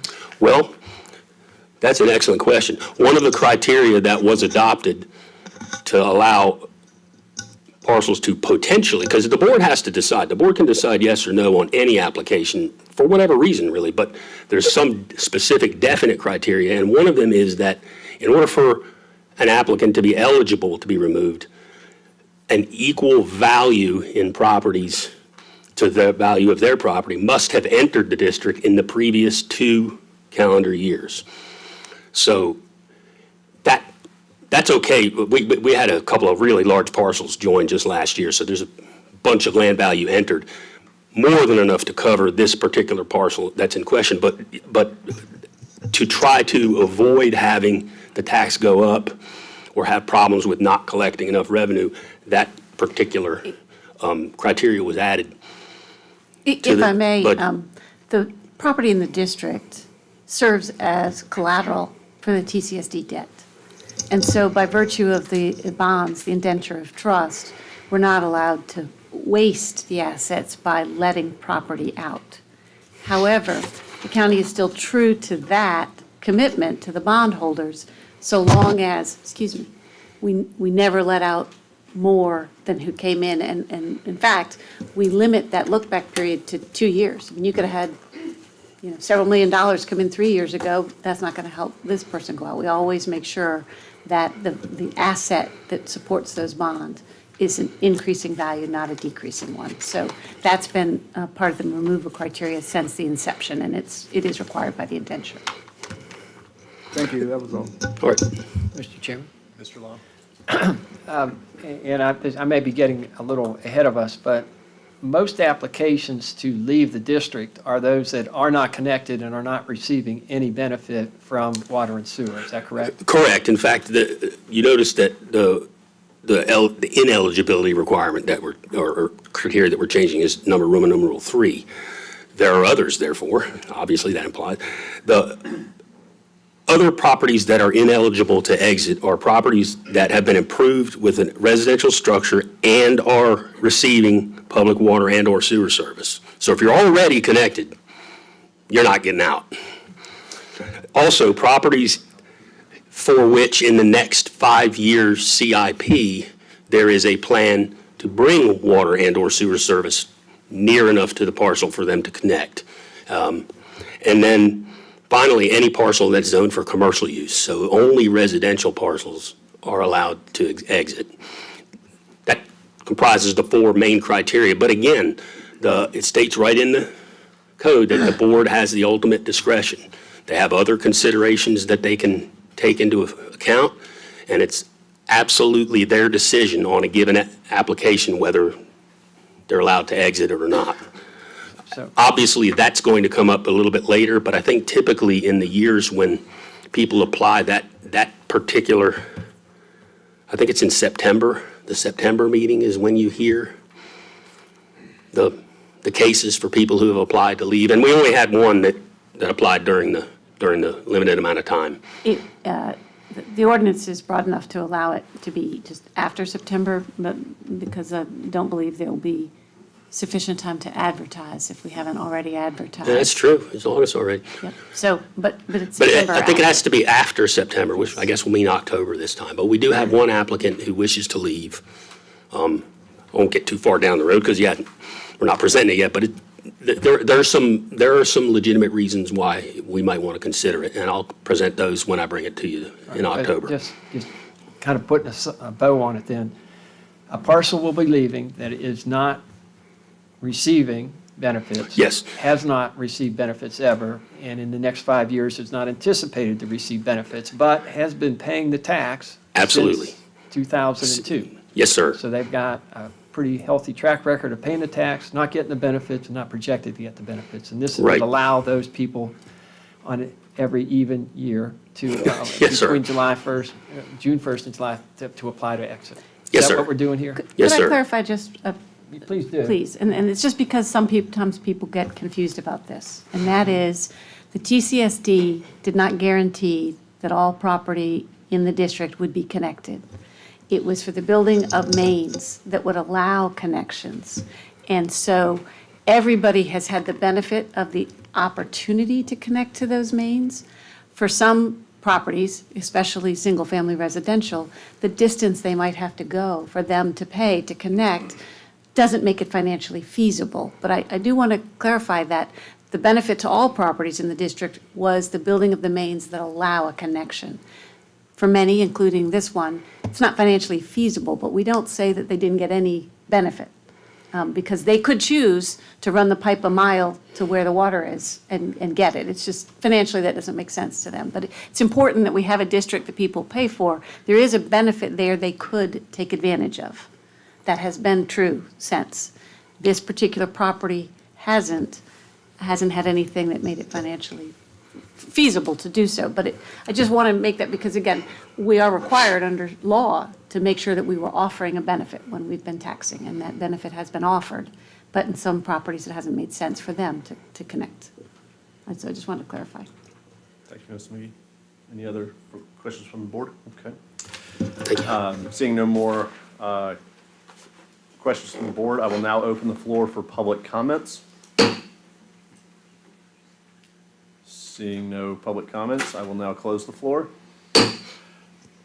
Members of the board, do I have a motion? I'll move that, let me find it on my sheet here. Is this number 2? Okay, I move that the board adopt this ordinance amending County Code Section 14-251 to revise the parcel removal criteria. Second? Second. Any discussion? Mr. Spahn? Yeah, just real quick, Mr. Chair, I want to make a point. Mr. Stevens, you're a pretty busy guy. And I know you don't have staff sitting around with nothing to do, looking for things to do, because I helped approve the budget and helped build it. So that being said, it could have been very easy for staff to look at this and say, well, this is how they intended it to go, and just let it go. The folks that sit in these seats now and that have sat in these seats before do the very best they can. But sometimes there are unintended consequences, and sometimes we don't get it right. I applaud you for bringing this up as something that we could fix to make better, and that is what good government is, and I thank you for that. Thank you, Mr. Spoonhour. Any other discussion items or discussion? Okay. Mr. Carpenter, would you take the roll? Mr. Lyle? Aye. Mr. Christie? Aye. Mr. Winfrey? Aye. Mr. Spoonhour? Aye. Mr. Waters? Aye. Okay. We will now move on to agenda item 3, application 6141 for conditional use permit 2024-00013. Application by James Myers requesting to renew a cup case CU 2003-00013 for a detached accessory family housing unit on 3.564 acres at 2964 Shannon Road. The property is zoned agricultural general A1. The cup is required by county zoning ordinance section 15-102 in accordance with section 15-285A. The comprehensive plan designates this area as rural enhancement area. Ms. Jamie Sherry will present. Thank you, Mr. Chairman, members of the board, Mr. Carpenter. I'm Jamie Sherry, Director of Community Development. Our next public hearing is a request in District 1. As you stated, it's a request for a conditional use permit for a detached accessory family housing unit. The property is located in the northwestern portion of the county, just off Shannon Hill Road. As you can see from the aerial, there are several buildings on the property, including the principal dwelling, the accessory dwelling, and a number of storage buildings. The left screen shows the zoning map.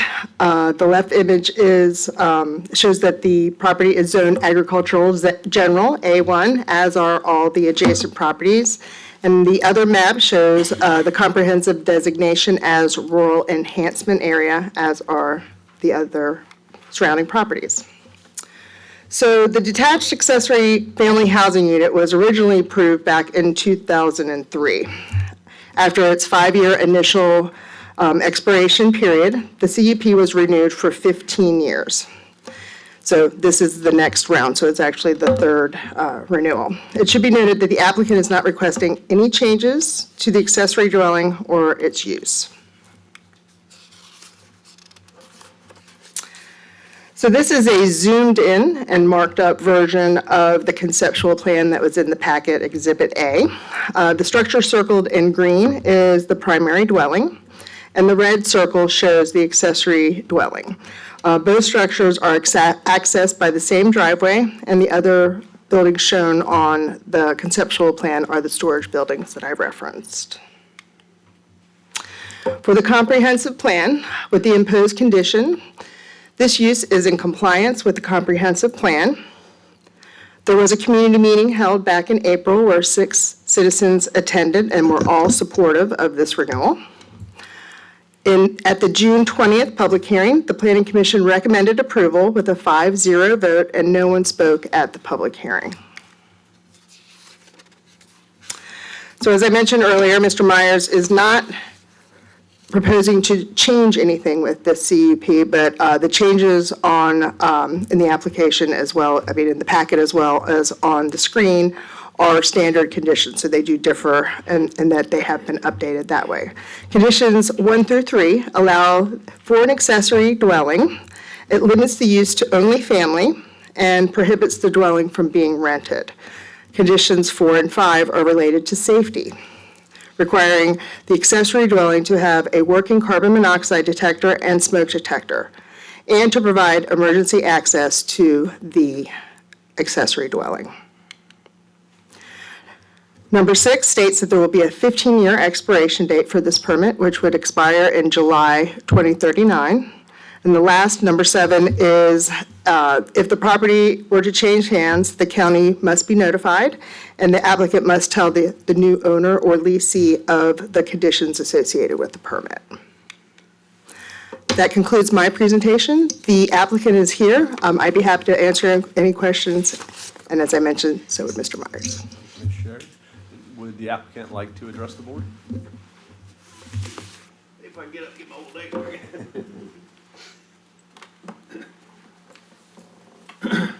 I'm James Myers, and I live at 4964 Shannon Road, Kenston, Virginia.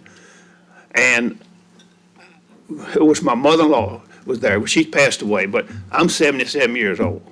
And I know I don't want to go to a nursing home or anything. I like to have it so that when I get to the point where one of my kids take the main house, I can live in that house. Because I just soon die and go to a nursing home. But I mean, that's all I'm asking for. Thank you, Mr. Thank you. Myers. I will, any questions of Ms. Sherry? Okay. Mr. Sherry? Ms. Sherry, Yes, sir. I'm in favor of this, but what if we were to deny this for some other case? I mean, the structure's already built. He's already invested the capital. What would be that process? So the applicant would then have to turn the accessory dwelling back into a storage shed or something along those lines. The way our ordinance actually defines dwelling is that it's very specific that it says either a stove or a hookup for a stove. That's really the main difference. Okay, thank you for clarifying that. Of course. Any other questions, Ms. Sherry? Okay. I will now open the floor for citizen comments. They should only be addressed to the topic of this hearing. Okay.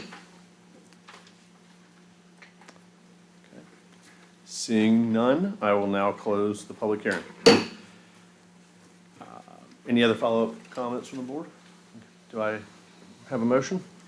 Yes, I move to approve board grant conditional use permit CU 2024-0013, subject to imposed conditions as presented. Second. Having a motion and a second. Mr. Carpenter, will you please take the roll? Oh, sorry, any discussion? Okay. Mr. Carpenter, will you please take the roll? Mr. Christie? Aye. Mr. Winfrey? Aye. Mr. Spoonhour? Yes. Mr. Lyle? Aye. Ms. Waters? Aye.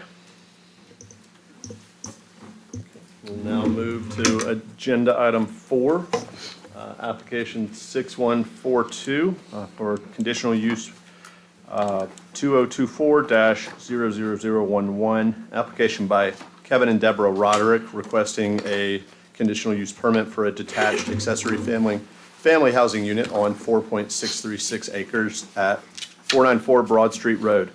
The property is zoned agricultural limited, A2. The CUP is required by County Zoning Ordinance Section 15-112 in accordance with Section 15-285.a. The comprehensive plan designates this area as rural enhancement area. Ms. Jamie Sherry will present. Thank you, Mr. Chairman. Our next public hearing is a request by Kevin and Deborah Roderick for a conditional use permit for a detached accessory family housing unit. The property is in District 4. The property is located just west of Centerville Village on the north side of Broad Street Road across from Salem Baptist Church. The aerial shows the property is vacant, but there are of the two proposed buildings, one of them is currently under construction. And I'll show you a little later in the presentation what that is. The property is zoned agricultural limited, as are all the properties adjacent to the subject property. The comprehensive plan designates this property as rural enhancement area, as are all the properties in the surrounding area. The subject property, which is identified in red, was created in 2018 through a subdivision of the dotted blue lines was the original parcel, so this was split from that. And the access to the property from Broad Street Road is that yellow line that goes to the subject property. The conceptual plan shows the two buildings that are subject to this application. The pictures presented represent what the buildings will look like. The dwelling currently under construction is the one on the top. If this application is approved, it will be the accessory dwelling, and the applicant will then build the principal dwelling. It should be noted that if this application is not approved, the accessory dwelling or the dwelling on top, it does meet all the zoning requirements for a single house. So it could be the primary dwelling without a secondary dwelling. As conditioned, this use is in compliance with the comprehensive plan. There was a meeting in April community meeting in April where 3 citizens attended. They had questions about the house that was under construction, as well as telling that they were supportive. At the June 20th public hearing, the Planning Commission recommended approval of this application with a 5-0 vote. No one spoke at the public hearing. And again, these are our standard conditions. I'm going to go through them very quickly again. So 1 through 3 allow for the accessory dwelling, limits it only to family, and prohibits renting the dwelling. 4 and 5 are related to safety. They include requiring working carbon monoxide detectors and smoke detectors, and to provide emergency access to the accessory dwelling.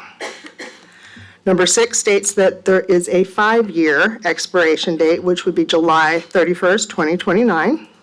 And number 7 is the transfer of lease that I had already mentioned in the previous application.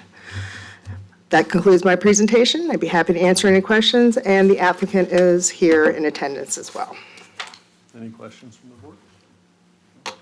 Okay, does the applicant wish to make any comments?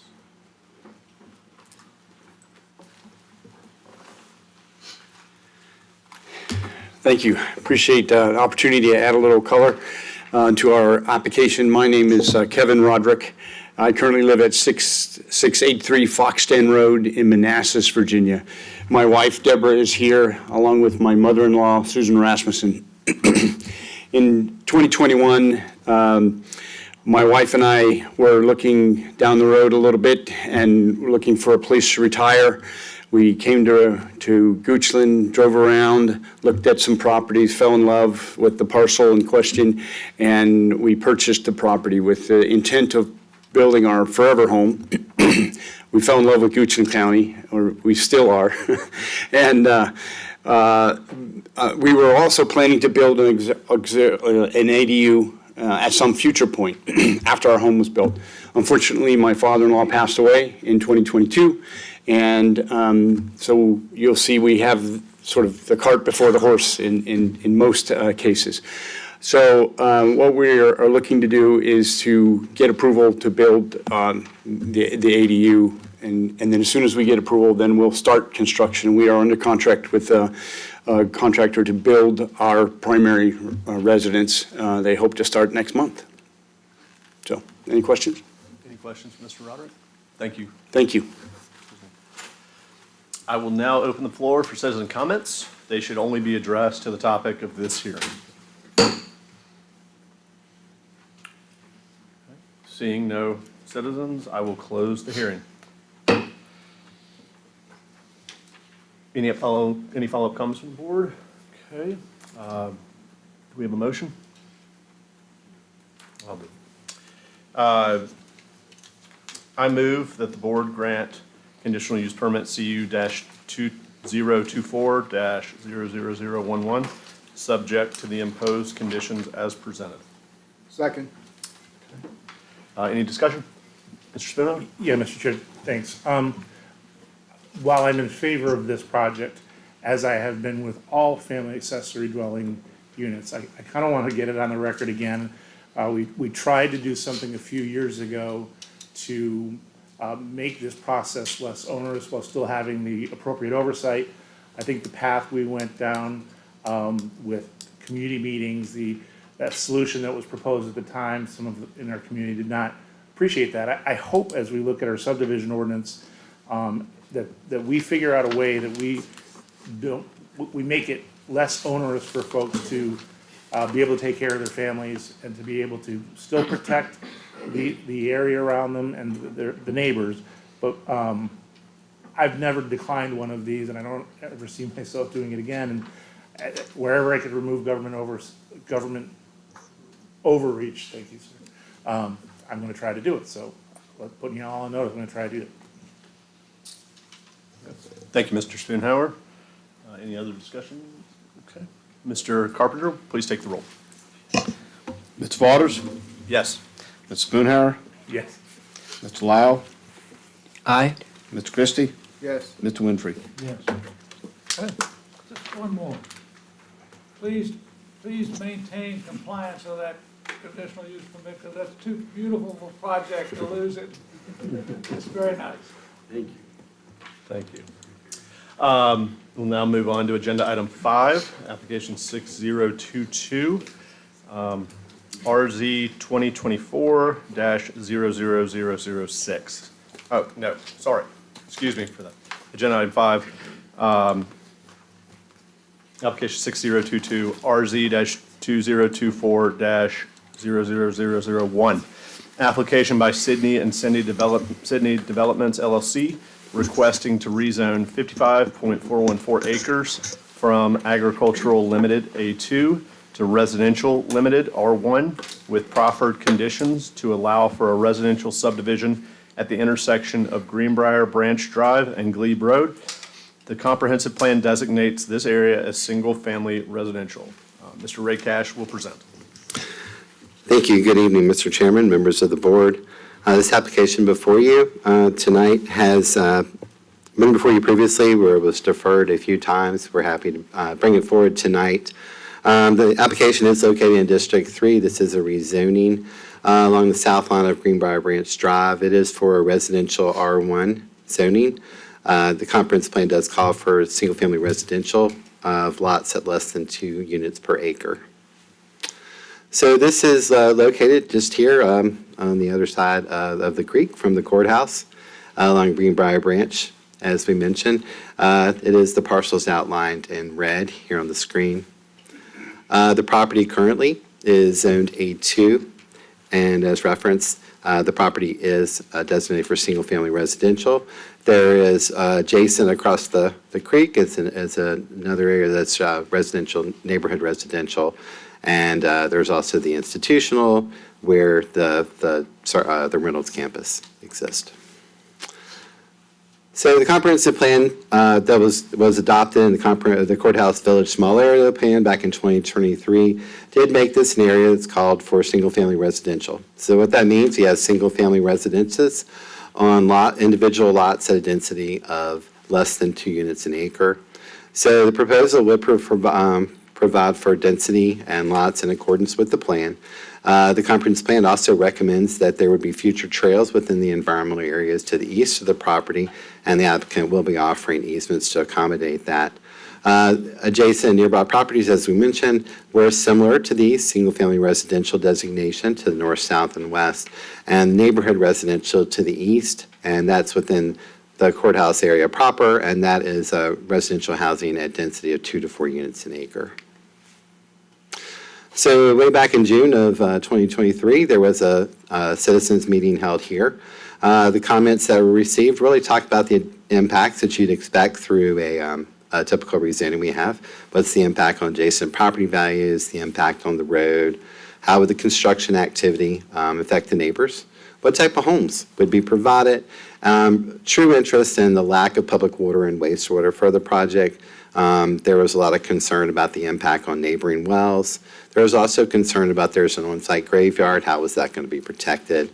And always the concern how it affects the value of, what's the value of the new homes potentially. There was public hearing for the Planning Commission in February of this year. 8 citizens spoke against the development at that time. The comments at that time were things we just talked about, preservation of the cemetery, potential in traffic. There is concern also about potential flooding when you start clearing the property, and the impact of the development specifically on nearby wells and potentially water resources for the area. So now we look forward to today. Prior to the Board of Supervisors meeting in April, we did receive a few emails and calls in opposition to the case, primarily with concern of the impact on wells in the area and septic. Staff received additional comments for this meeting related to the impact on the development, on traffic, the wooded areas, wildlife, public safety, and the concern now that the application does not propose sewer for the development. So let's go back again to what happened at the Planning Commission hearing. So the public hearing was held, citizens got up and spoke, and the applicant's representative came forward and offered two changes. One was to amend Proffer 8, which related to the preservation and protection of the cemetery, to provide for an ornamental fence for that. And then an additional proffer was added specifically to provide that the lots would be served by public water. So the Planning Commission came forward with approval based upon those 14 proffers. One was an amended, one was new, as we stated, and by a vote of 5-0. So since that time, and since the deferrals that we have, the applicant has amended the application since the Planning Commission approval. And we'll walk through that. The previous conceptual plan showed a layout of 19 lots. The specific proffer that came forward did provide for a maximum of 20 lots. Originally, understand that the original proposal that came forward was designed that the lots would be served by well and septic. And as we mentioned, before the Planning Commission vote on the application, they did proffer public water for lots. So what's before you tonight is a proposed conceptual plan showing additional number of lots. So they revised the layout to say 23 lots instead of 20. These lots do conform with the zoning district and still would comply with the density required by the comprehensive plan. Proffers 1, 5, 8, and 11 were changed only to address the change. They had to account for the updated plan date, and they also had to account for the number of lots in addition. Staff, once this was received, we shared it with the community so they could see there was a change before tonight so they would understand what was occurring. A little bit other background in this case is there's other elements that come forward in the proffers, and the applicant has proffered to provide a left turn lane on Fairground Road. This is in keeping with, if the board remembers, there was a study done to recommend improvements along Fairground. This is one that would be included. There are also building-related proffers for the property to include elevations. We'll see on the next slide. A minimum floor area requirement, variation in design to prevent identical units to be side by side, to give character and variety to a neighborhood. Roof materials, visible foundations of brick, stone, or stone veneer, sort of elements to sort of increase the quality of potential products. So these are the elephants as well. The elevations that the applicants have proposed for their property, and of course, those and the materials and like, that'll be evaluated at time of building permit by county staff. So quick summary again of the proffers. The new proposal does say a maximum of 23 lots. There is a new conceptual plan. There is still the condition related about preserving the cemetery on site, the left turn lane, elevations, the exterior building materials. There's also, one of the concerns was about how the construction would take place. So the applicant has proffered a construction hour limitation. There is the open space and trail amenity, which will come forward when it's developed with an easement to the county. So we can incorporate within our trail system, should we have it in the future. Lots will be on public water, and the applicant is paying the full cash proffer. And that's it. Staff's available for any questions, and the applicant is also here as well. Thank you, Mr. Cash. Any questions from the board to Mr. Cash? Okay. Would the applicant or its representative like to make comment?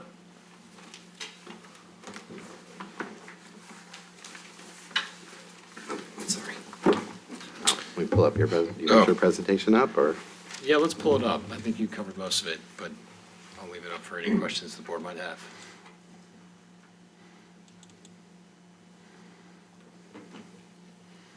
Maybe. Once in that mode, we'll do.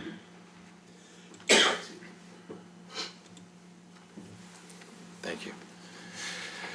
Good evening, board. My name is Kyle Burns. I'm here on behalf of the applicant, Sherm Homes, and by extension, Sydney and Sydney Developments. I want to first start off by thanking the staff and the board for working with us as long as we have, and Wayne and the utility department for just working through the plan as it's evolved over the last year in development. Sherm Homes is a local Hanover-based home building and development company. We've been building in Richmond for over 20 years now. We are family-owned. We are a builder and developer. We supply lots to ourselves and build semi-custom homes in the area. We've done several custom homes and projects in and around Goochland, and are excited to come in with our own project here, particularly in the courthouse district. I won't get into too much of what Ray already covered, but through the evolution of this plan, when we started looking at it, late into 2022, it started out as a development that was roughly 49 lots, which was at the time, I think, still in keeping with the comprehensive plan. As that evolved, as we heard from the citizens and we kind of evaluated the property more thoroughly, we determined that it was a better fit and better use of the space and really better conforming project to slim it down to what we have now, which is 23 lots served by, public water. It is not served by sewer. I'll touch on that only because sewer is not available to us. We do not control the access to sewer. And not just that, but it would also be not feasible cost prohibitive to bring the sewer through, given its condition, given the floodplain that we would have to cross in order to get the sewer. Again, this is just a rendering of the plan. I won't go through all of it. Our intent is very much to keep this a rural development in character. These lots are acre plus, and we intend to only clear on the lots where needed for the home sites and septic fields. As we were reviewing the comprehensive plan and figuring out how this parcel really fit into the greater Goochland Courthouse district, we made accommodations to try to fulfill that comprehensive plan by adding the walking trails, by providing easements for future connectivity, whether it be to Reynolds College, if that's ever developed, and just provide an atmosphere where this is still very much a rural development, but feels still walkable. The residents have some amenities, and they're able to leave, the immediate premise and walk around, walk through the trails. Those will be available to, anyone in the courthouse, really, as these are all public roads. And you can see here, we are, proffering to extend it into the greenway that is proposed as part of the comprehensive plan. We'll allocate those necessary easements and then also design our trail accordingly. This is the rendering of the greenway plan that comes up the floodway, which will attach to this property. So we will be able to add, additional walking trails that loop into the greenway. Some of the things that we initially uncovered, as you all know, is Fairground Road traffic and what is currently experiencing. And we came up with a plan working with your traffic engineers, traffic department, VDOT, that solves a lot of that for the residents of Greenbrier Branch right now. They're going to experience the difficulty of this intersection whether or not we come in. We felt like we came up with a plan that alleviated a lot of concern by providing that left-hand turn lane. It's feasible.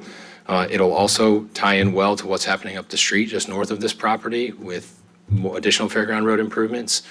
And the same with the water.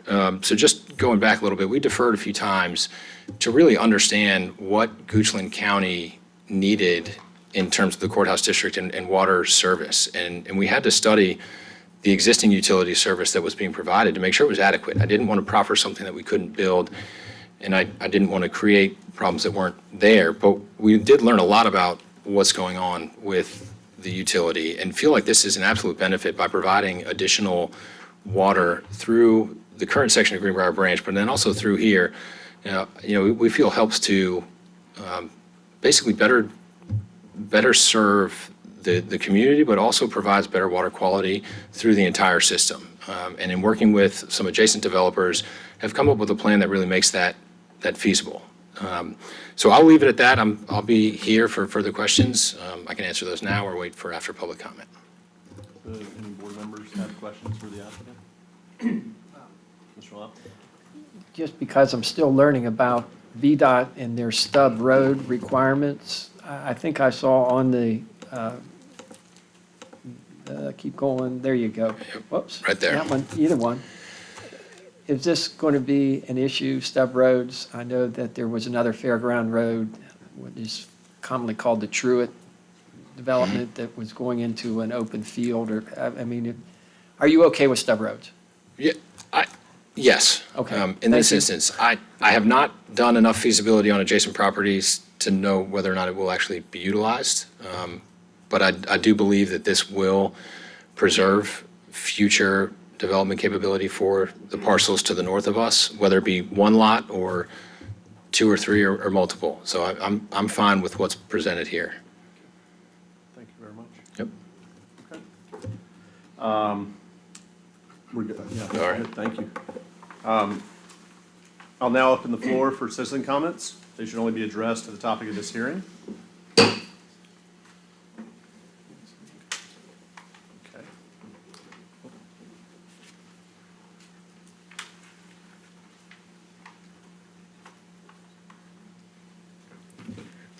Reagan Davidson, 1895 Greenbrier Branch Drive.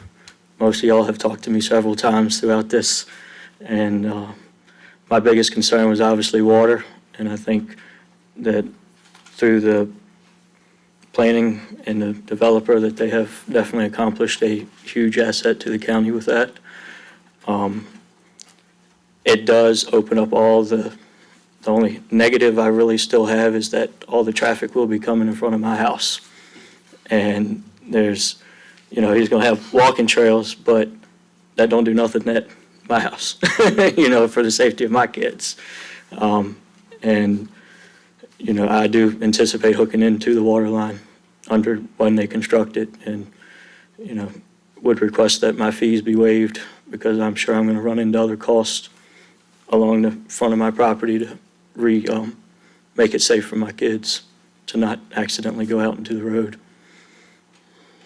That's about all I got right now. Thank you, guys. Any other citizen comments?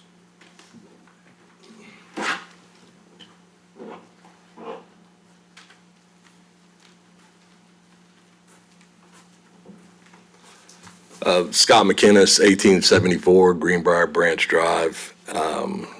I've sent my email to you earlier, so I won't go through it step by step. I just want to reiterate that a village development at this stage in the game, I do think, and should have sewer access. I would also state that, there was a comment made to me that there have been so many developments already approved by this board that have not begun yet. I would urge you to, really pump the brakes and see, get those developments underway or finished before you just keep approving developments. As the gentleman stated earlier, it is just almost unchecked. I just learned tonight, there's another one going into Sycamore Creek Golf Course. It's just, when will it stop is really my question. But honestly, too, with the village development now with water, I think they should be required to add sewer to that as well. I am the bordering property to a large piece of this development. So obviously not all 23 homes, their septic systems won't be up next to mine, but a large chunk of it will.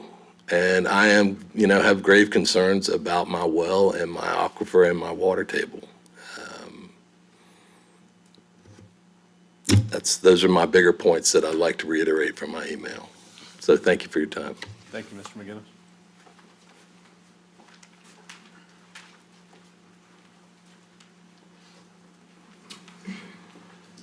Good evening. My name is Kenny Ballins. I live at 923 Newsom Court, and I am also on the board of directors for the Village Hill neighborhood that is adjacent to this large property.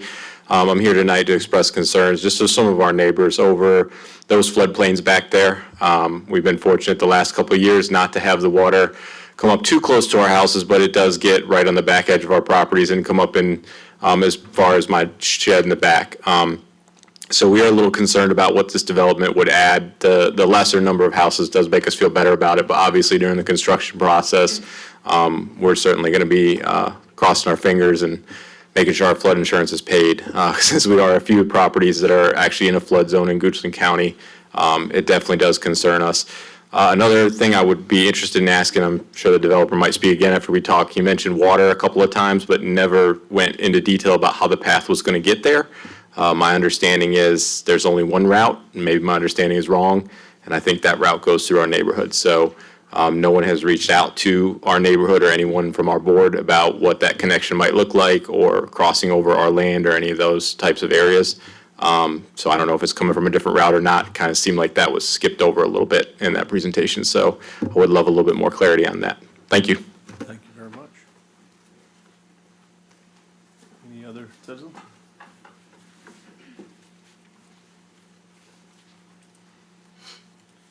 My name's Warren Britz. I live at 2525 Bucknell Lane. If you pull up the map, there shows 4 lots backing up to my property, front, side. If you walk the land, I've already presented to the Planning Commission contour maps of the property. There are ditches and gullies so deep you can't climb them. The land will have to be totally cleared. It will not remain natural and rustic looking whatsoever. In order to get a road in, you're gonna have to fill a ditch that you could put this building in. It's very undevelopable. I showed contour lines. I'm very concerned about stormwater. They said, oh, we'll put pipes in for the stormwater. Well, you're gonna have a septic system. Where's the drainage gonna go? These lots are not flat unless they totally demolish 55 acres and haul and move all kinds of dirt in. So I think it's a bit much to be putting 23 homes in a very rural setting.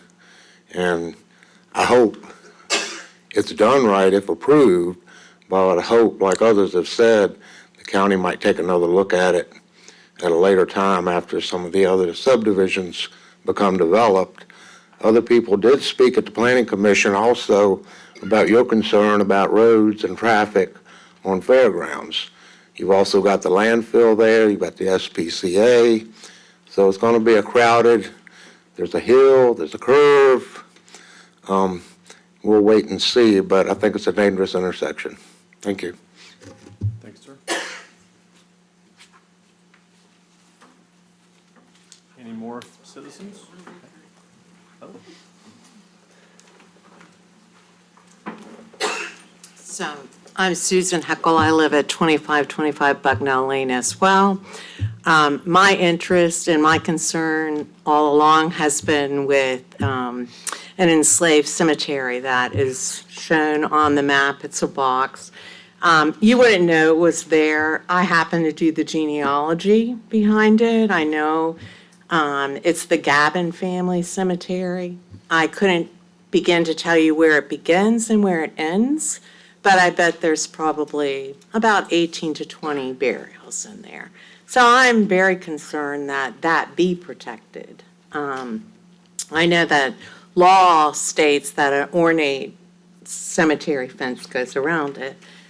I am in conversation with the descendants of the family. I'm not sure it's a cemetery that would want to be visited, but I think it's a cemetery that needs to be protected. It has been on the GIS map for a long time. I just happened to come up with the story behind it because I have an old house on our property that I think is associated with it. So I just would like to hear the builders talk about what they're gonna do, because it's unacceptable to me to have a little plow come in and dig around. It's sacred ground, and I'd like that to be protected. So I'd like to know how they're gonna go about finding the perimeter of this cemetery. Thank you, Mrs. Seckel. Thank you.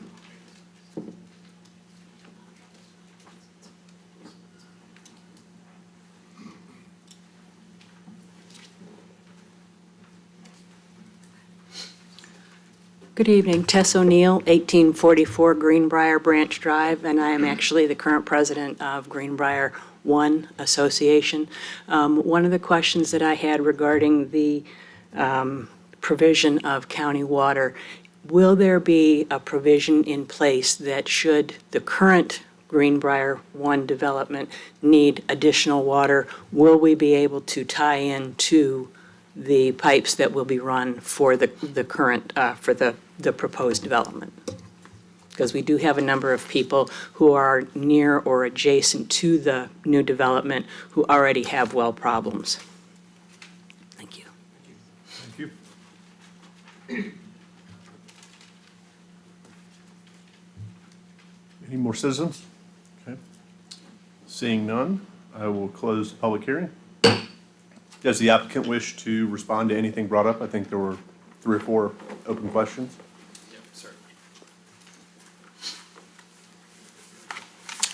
With regard to the cemetery, we have every intent of preserving it and making it a place that is able to be visited. We've provided off-site traffic or off-site parking for that. We will have to survey the actual grounds to ensure that nothing is disturbed, and that will all fall under our purview.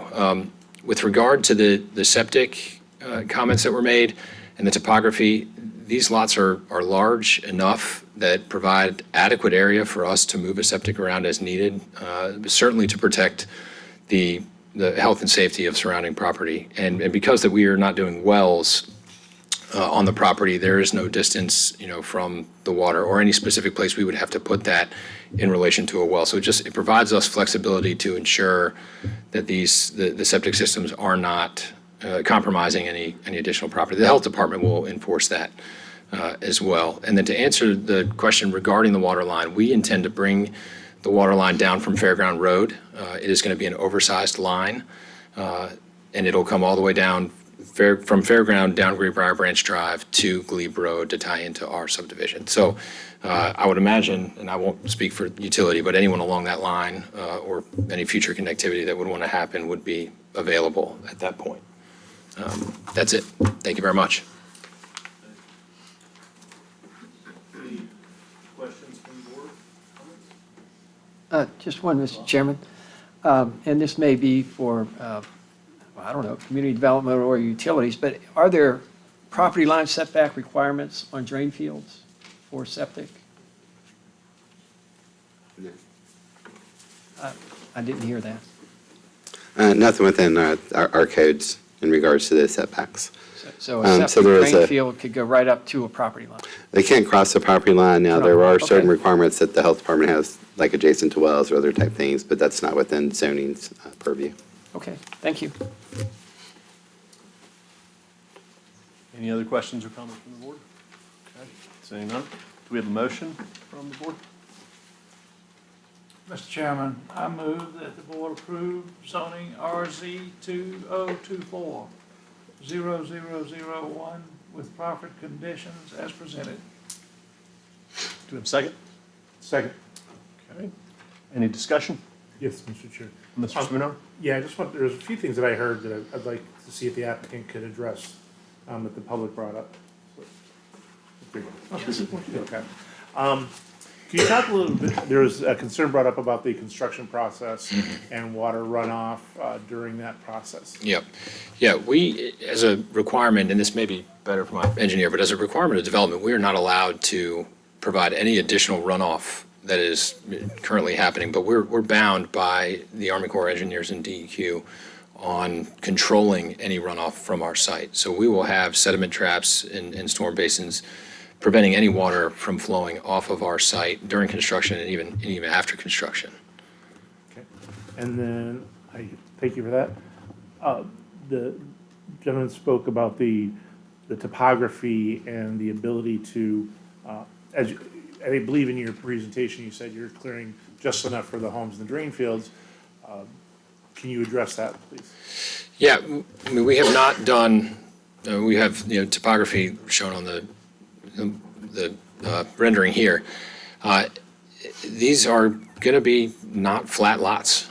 We're well aware of that when we started studying the property. They'll have foundations, some of them will have basements, we'll build into the property.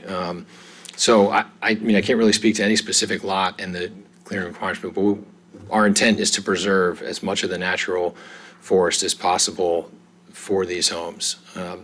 So, I mean, again, they're acre lots. We will adhere to the grade that's required by the health department, but I don't, in walking the property, we've built on some pretty topographic pieces before, and I can see, a couple of lots here that we may need to navigate, but none that are going to prevent, a building site or need to, completely clear the site at all. Okay. That's all I have for the applicant. Any other questions from the board? Mr. Lau? Yes, this would be for utilities. In looking at the map and just hearing the applicant say that the water is going to come up as far as Glebe Road, but I'm looking at a bunch of houses a little further beyond Glebe Road. So do we have plans as a utilities department to bring that water line up? I guess I'm going to call it further. Do I have south? plans? No. Do we have the ability to? Yes. The water line will be a 12-inch line coming down Glebe Road. It'll terminate at the entrance to this subdivision, or just past it, So with the a houses valve and a block. residents further So down Glebe Road would have to, we Well, have to do something to address that. we can't require developers to I understand that. construct water lines that they don't need, but yet it can be extended by a water line extension project, whether the county does it or whether a group of citizens get together and do it. If you have numerous well failures out there, it's very often the case that you find the money to put it in your CIP to go ahead and do an extension for those folks. It's All been right, so that often kind of things like basic, that but is before. it in our CIP? I guess this is all new. Yes. It is? It is Okay. in our master plan to have a water line running right. the entire length of Greenbrier to be able to serve all of those houses. And the reason the water line is going to be 12-inch coming down Greenbrier is so it will have the capacity to serve every other house that's already back there. And Mr. Carpenter, please correct me, that's in the long-term CIP, not the near-term.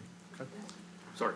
Any other questions from the board? Yeah, I'm sorry, Steve, just a clarification. So you're coming down Fairgrounds Road to Glebe, you're passing some homes, correct? Yes. So what is the process, like, what, does the board need to do something to allow those folks? Oh, no, if they want to connect, they just come in and apply and install a connection to the water line, install a meter box, pay their connection fee, and then we come out and put a meter in. That's it, as long as the water line's running across in front of their house. Thank you, Mr. Stevens. Any other discussion? Okay, we have a motion and a second. Mr. Carpenter, please take the roll. Mr. Lyle? Mr. Christie? Yes. Mr. Winfrey? Yes. Ms. Spoonhauer? Aye. Mr. Waters? Aye. Just before we move on to item 6, let's take a 4 to 5 minute break for the audience and the board. We will reconvene at the minute hand hitting the 3 or just thereabouts. Big 3. Big. Years from now, man, you're gonna be in a nursing home and pull this up on the camera and they're gonna be saying that. Big hand on the 3. At least they'll be known for something good. Hey, man, it's the little things. I have no idea. I don't know if I've ever seen anybody so nervous at the night. Yeah, really, he was shaking big time.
Yeah.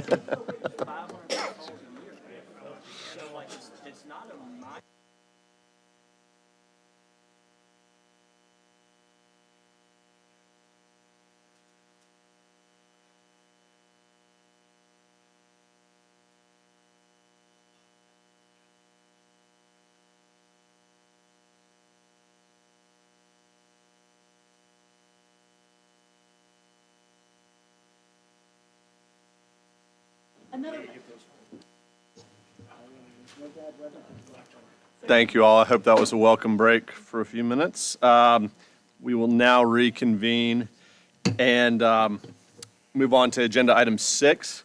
It's application 6130 RZ-2024-00006.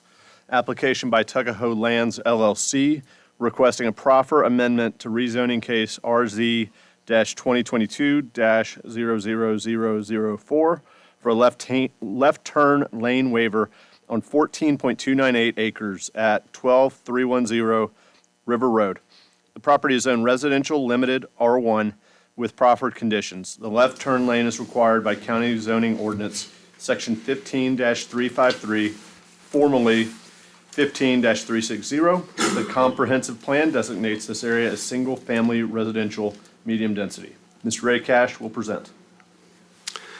Good evening again, Mr. Chairman, members of the board. For the record, my name is Ray Cash, Assistant Director of Community Development.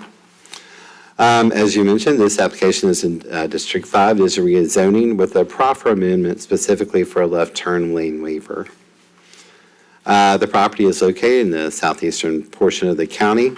The property is still in its original form at the last zoning, comprised of 2 parcels outlined in red. This area is designated in the comprehensive plan for single-family residential medium density. The surrounding properties have similar zoning except for the small A2 portion that still remains. This was the conceptual plan that was approved by the board in July of last year. That does comprise, you have an area of buffers. There is a condition related to tree preservation, buffering along there. There is a right turn lane waiver. Turn lane there, right turn. And this was the conceptual layout, does have open space. There are requirements. There were other proffers related to the dwellings on the property. So specifically, the request before you tonight is to amend proffer 12 of that zoning case to request a waiver to left turn lane requirements under the zoning ordinance. There are no other changes to the applications requested. The original case was approved for a 14-lot single-family attached dwelling. As I mentioned, there were several proffers related to that approval. As was mentioned in the advertisement, the left turn lane requirement is specifically in the code. This was changed recently, actually back in July, which changed the number. That requires section 353B2 provides that when there's a subdivision of 10 lots or more that exit onto an arterial collector road, a left turn lane is required.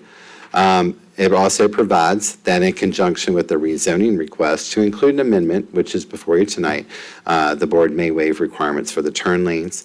There is recommended criteria that comes forward that should be considered when you grant a waiver.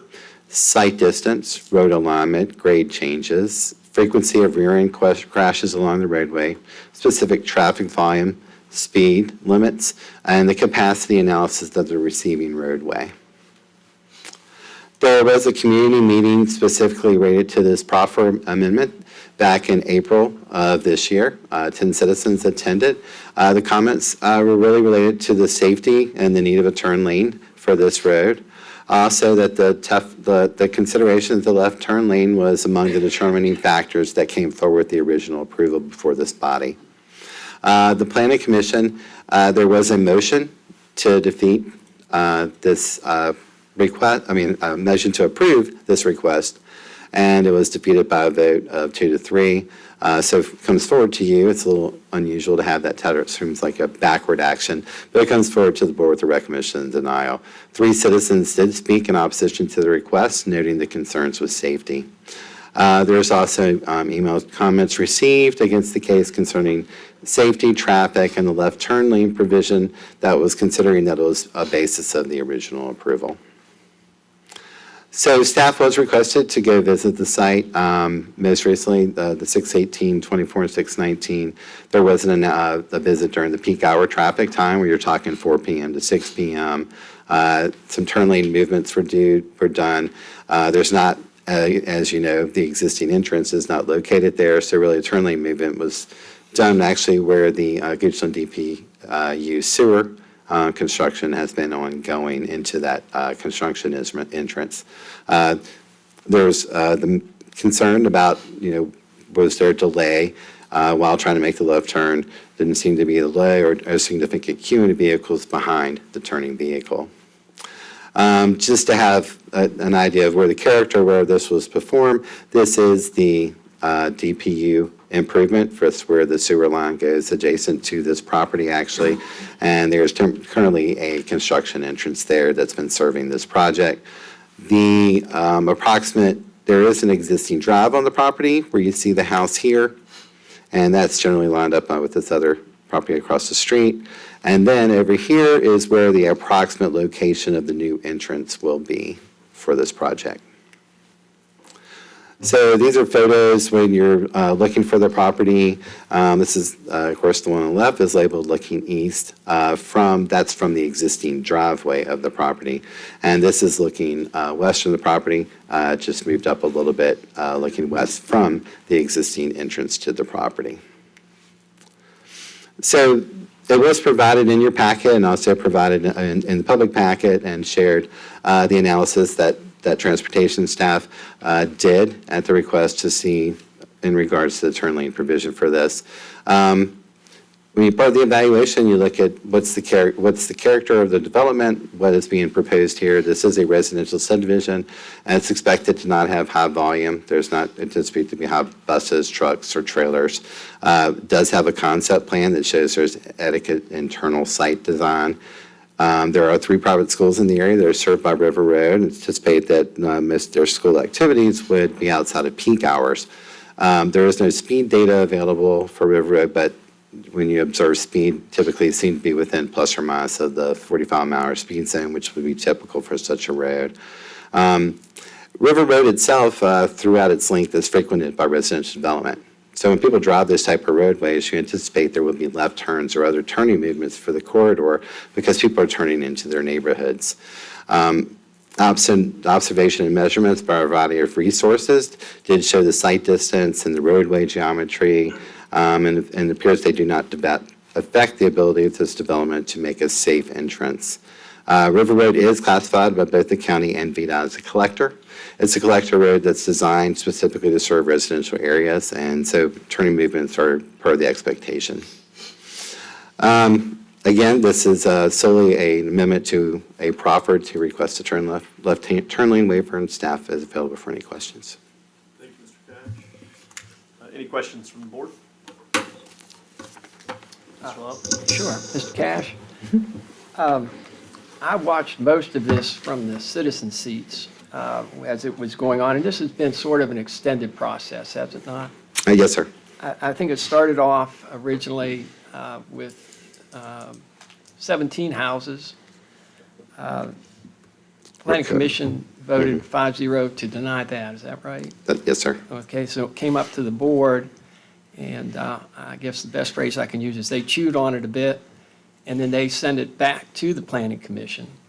Yes, sir. And then it was revised for 14 houses, and all of this is with the turning lane requirement. Yes, sir. Each time. And so the Planning Commission then recommended 4-1 to deny. Is that correct? Yes. Okay, so it came back up to the board, and the board then looked at it again, still with the left-hand turning lane, and then they approved it after discussion as to never a proffer to remove or request to remove the turn lane. And so it was approved 4-1 by the board with the turn lane. Yes, sir. So we've had the turn lane part of this process the entire time.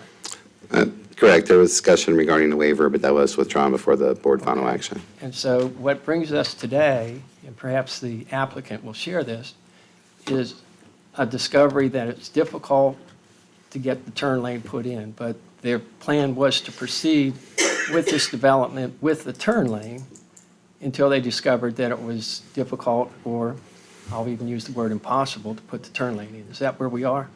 I guess that would be the I'm doing applicant's this 'cause opinion. I was sitting I right there understand. for my memory.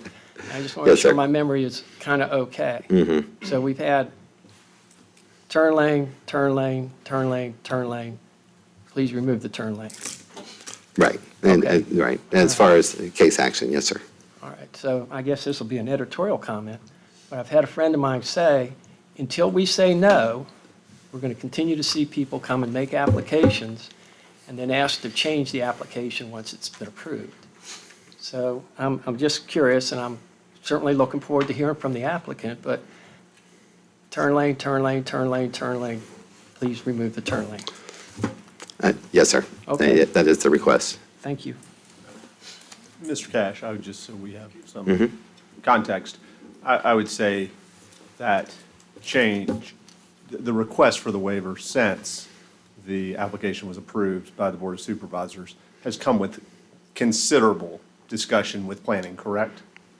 Yes. It has not been made at a whim, so to speak. Well, right, I mean, as far as the applicant, I can't discuss, I don't want to speak for the applicant, so they can address what their concerns was in obtaining the left turn waiver, or seeking, or why they needed it, their difficulty. But we have discussed with staff as far as, in the analysis of VDOT as well as TIA, whether or not it could be feasible to remove the turn lane and still provide a safe environment. Okay, thank you. Any other questions from the board, Mr. Cash? Mr. Winfrey? And if I understand correctly, VDOT does not require a turn lane. Correct. It does not meet the standard for warrants for a left turn lane for this project. But Mr. Cash, it does meet the county's requirement. Correct. The current county ordinance would require that development of 10 lots or more to have a left turn lane. Okay. Okay. Thank you, Mr. Cash. Would the applicant or its representative wish to address the board? Mr. Conlon? I'm not going to present it all, sorry. That's right. Good evening, Mr. Chairman, members of the board, Mr. Carpenter, Ms. McGee. My name is Andy Conlon, I'm from Rolfe Jackson on behalf of the applicant. I have a couple of representatives here. To put a finer point on the context, I'm going to disagree with you a little bit, Mr. Lyle, from that standpoint. I'm going to take a step back because we have heard both at the Planning Commission and some of the discussions with the surrounding neighbors that we're breaking our promise with respect to when the property was zoned to put in a left turn lane. I wanted to clarify that point from the standpoint that while we did ask for a waiver, we withdrew that because, quite frankly, we heard from more than one board member that says, have you done the necessary survey, have you done the work to be able to assure us that you cannot fit the left turn lane in? We were trying to be honest, as we always are, and upfront, and said, no, we haven't done the engineering and we haven't done the survey. And if you think about, and if, Ray, while I'm talking, do you mind pulling up my PowerPoint? Is that all right? I got going pretty easy. They started making fun of me, so I forgot to put it up. Well, I just want to see how far you would go. From the standpoint of when you do the engineering, from a zoning case, you don't do a full engineering of the properties consistent with the site plan. In this case, we had to not only do the survey work for the location of the right-of-way to see if there was enough width in the right-of-way, which we didn't know off-site, whether there was enough right-of-way width on River Road. But we also had to do the engineering of the entire development to be able to locate where the entrance was, to be able to determine where the left turn lane was. And of course, we have a number of easements on the property itself. So from that standpoint, when we went through the zoning case, we knew at that time, per the ordinance, we had two choices. Either put in the left turn lane or ask for a waiver, because the ordinance actually provides for the allowance of a waiver. And we originally had started for that, but we couldn't answer the question, are you sure it doesn't fit? We didn't think it would. We're not surprised by the results. But at the end of the day, we hadn't done the survey work, and we couldn't stand up here and say, it won't fit. And so that's why we withdrew it and trying to do the right thing, and now we're being held to a different standard. If we never came forward with a zoning case, and we're building it by right for 12 lots, I'd be here again tonight. because we would still have to ask for those 12 lots for a waiver. The zoning case had absolutely nothing to do, and the consideration for the zoning case I would proffer to you was based on the additional guarantees that were provided by that case to provide for the quality development that you're looking for in the county, including a lot of discussion about the buffers on River Road and providing for that setback. So I don't believe it was a consideration, and everyone knew at that time that we were either going to have to put it in after our engineering. We did our engineering immediately after that and took it till about December, and then there was consideration for amending the code for which has already been amended to 9, or I'll say to 10 or more lots, and we thought maybe it was going to go to 20 lots so we wouldn't have to ask for the waiver. We've been talking with the staff since that time to be able to figure out exactly what we would need to do and whether we could fit it in there. And it turns out there's not only a ditch to serve stormwater that's outside the right-of-way, but there's also a gas trunk line and Dominion power easement, all of which I'll explain in a second, that I'll have to go to. And to the finer point, while we have to amend the proffer to ask for this waiver, the only thing we're doing is adding a proffer to put in the waiver. We're actually amending nothing else. We're still providing for all the quality standards. None of the other proffers change. We literally just adding this language that through the approval of this proffer amendment, the left turn waiver is being approved. So this is the left turn lane cross section and the work that we did. I've got hard copies if you'd like to see them. You can't read on the screen, but I'm also going to zoom in a little bit because I think of the more important parts that we're talking about. I'm pointing out a couple of items. You can see the entrance to the right here, and this kind of, I don't know what I call it, this pinkish color, that you can see that's where the asphalt would be, and that's actually all within the existing right-of-way. So we did the survey work, and if it was just a matter of putting asphalt in, we can make it work. We can make it fit. The problem becomes, as I said, the additional right-of-way that's needed to move the ditch and the 2 easements outside of and beyond in order to fit that left turn lane. And you have to be able to figure out where all that was. We couldn't guarantee what it was at the time of the zoning, and only when we did the engineering for the entire site and the survey work off-site were we be able to find that. So that created the need to push the onto the adjacent property, and I think you've talked, Mr. Lyle, you've talked to the adjacent owner. We've certainly provided information from the adjacent owner that says they're unwilling to sell that property, and obviously we don't have the right to eminent domain to be able to provide for that. So that's why, ultimately, why this is a different situation, and we didn't have all that information at the time of the zoning, which we do now. As Mr. Cash has pointed out, the code does permit a waiver. That's what it's there for. In certain circumstances, it's appropriate given the factors that are listed in the ordinance for considering a waiver. I'm not going to go into the things that Mr. Cash has covered, but I thought I'd go through each of these from a standpoint of the site distance is the first factor that you look into, as well as the road alignment and grade changes. Per the staff, in the staff report, there's almost a half a mile of site distance west and a quarter mile heading east.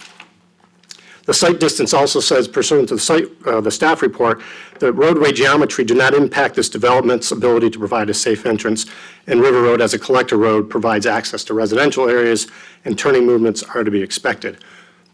Here's the same, part of it's not showing up for some reason, but still the same location as you can see.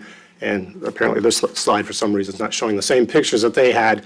We can always pull those up, but I just stole those, quite frankly, from staff because they turned out so well. The standards for the waiver also include a frequency of rear-end crashes along the roadway.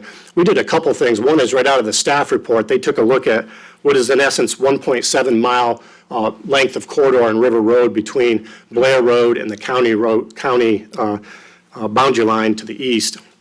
And they found in the course of 8 years, 19 accidents, 3 of which, when you go into them, were rear-end crashes over those 8 years. So 19 accidents over 1.7 miles, and they say that that's not unusual. The trend for the corridor does not lend itself to being a safety hazard.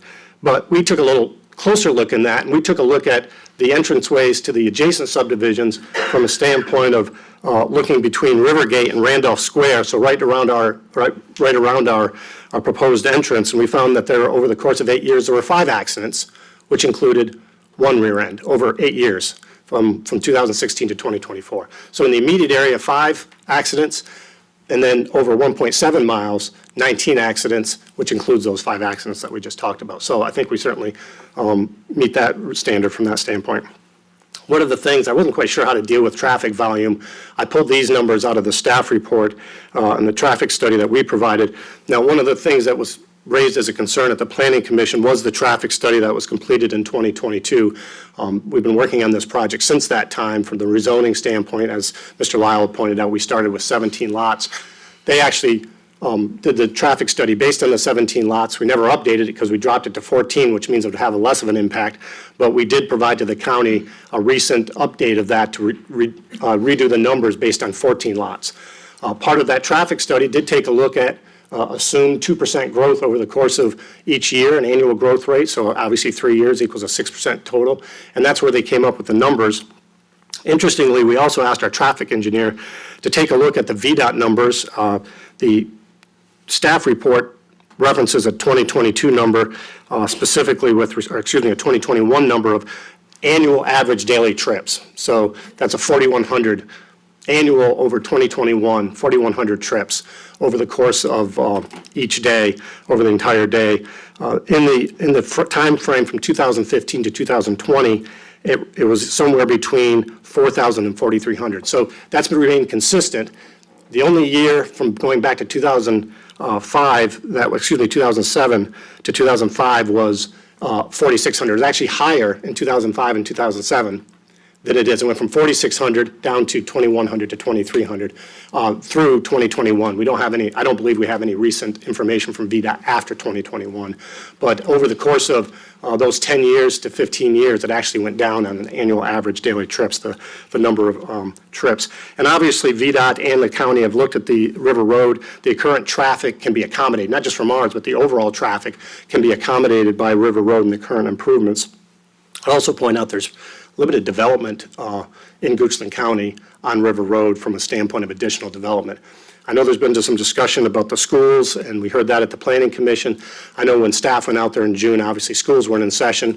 Obviously summer is a big part of the year as well, but when the school session comes in, a lot of those students, and that's reflected in our traffic report that was done while schools were in session, is that a lot of those use Blair Road, and that's where it's a much heavier traffic, turning movements both left and right and coming in and out of Blair Road.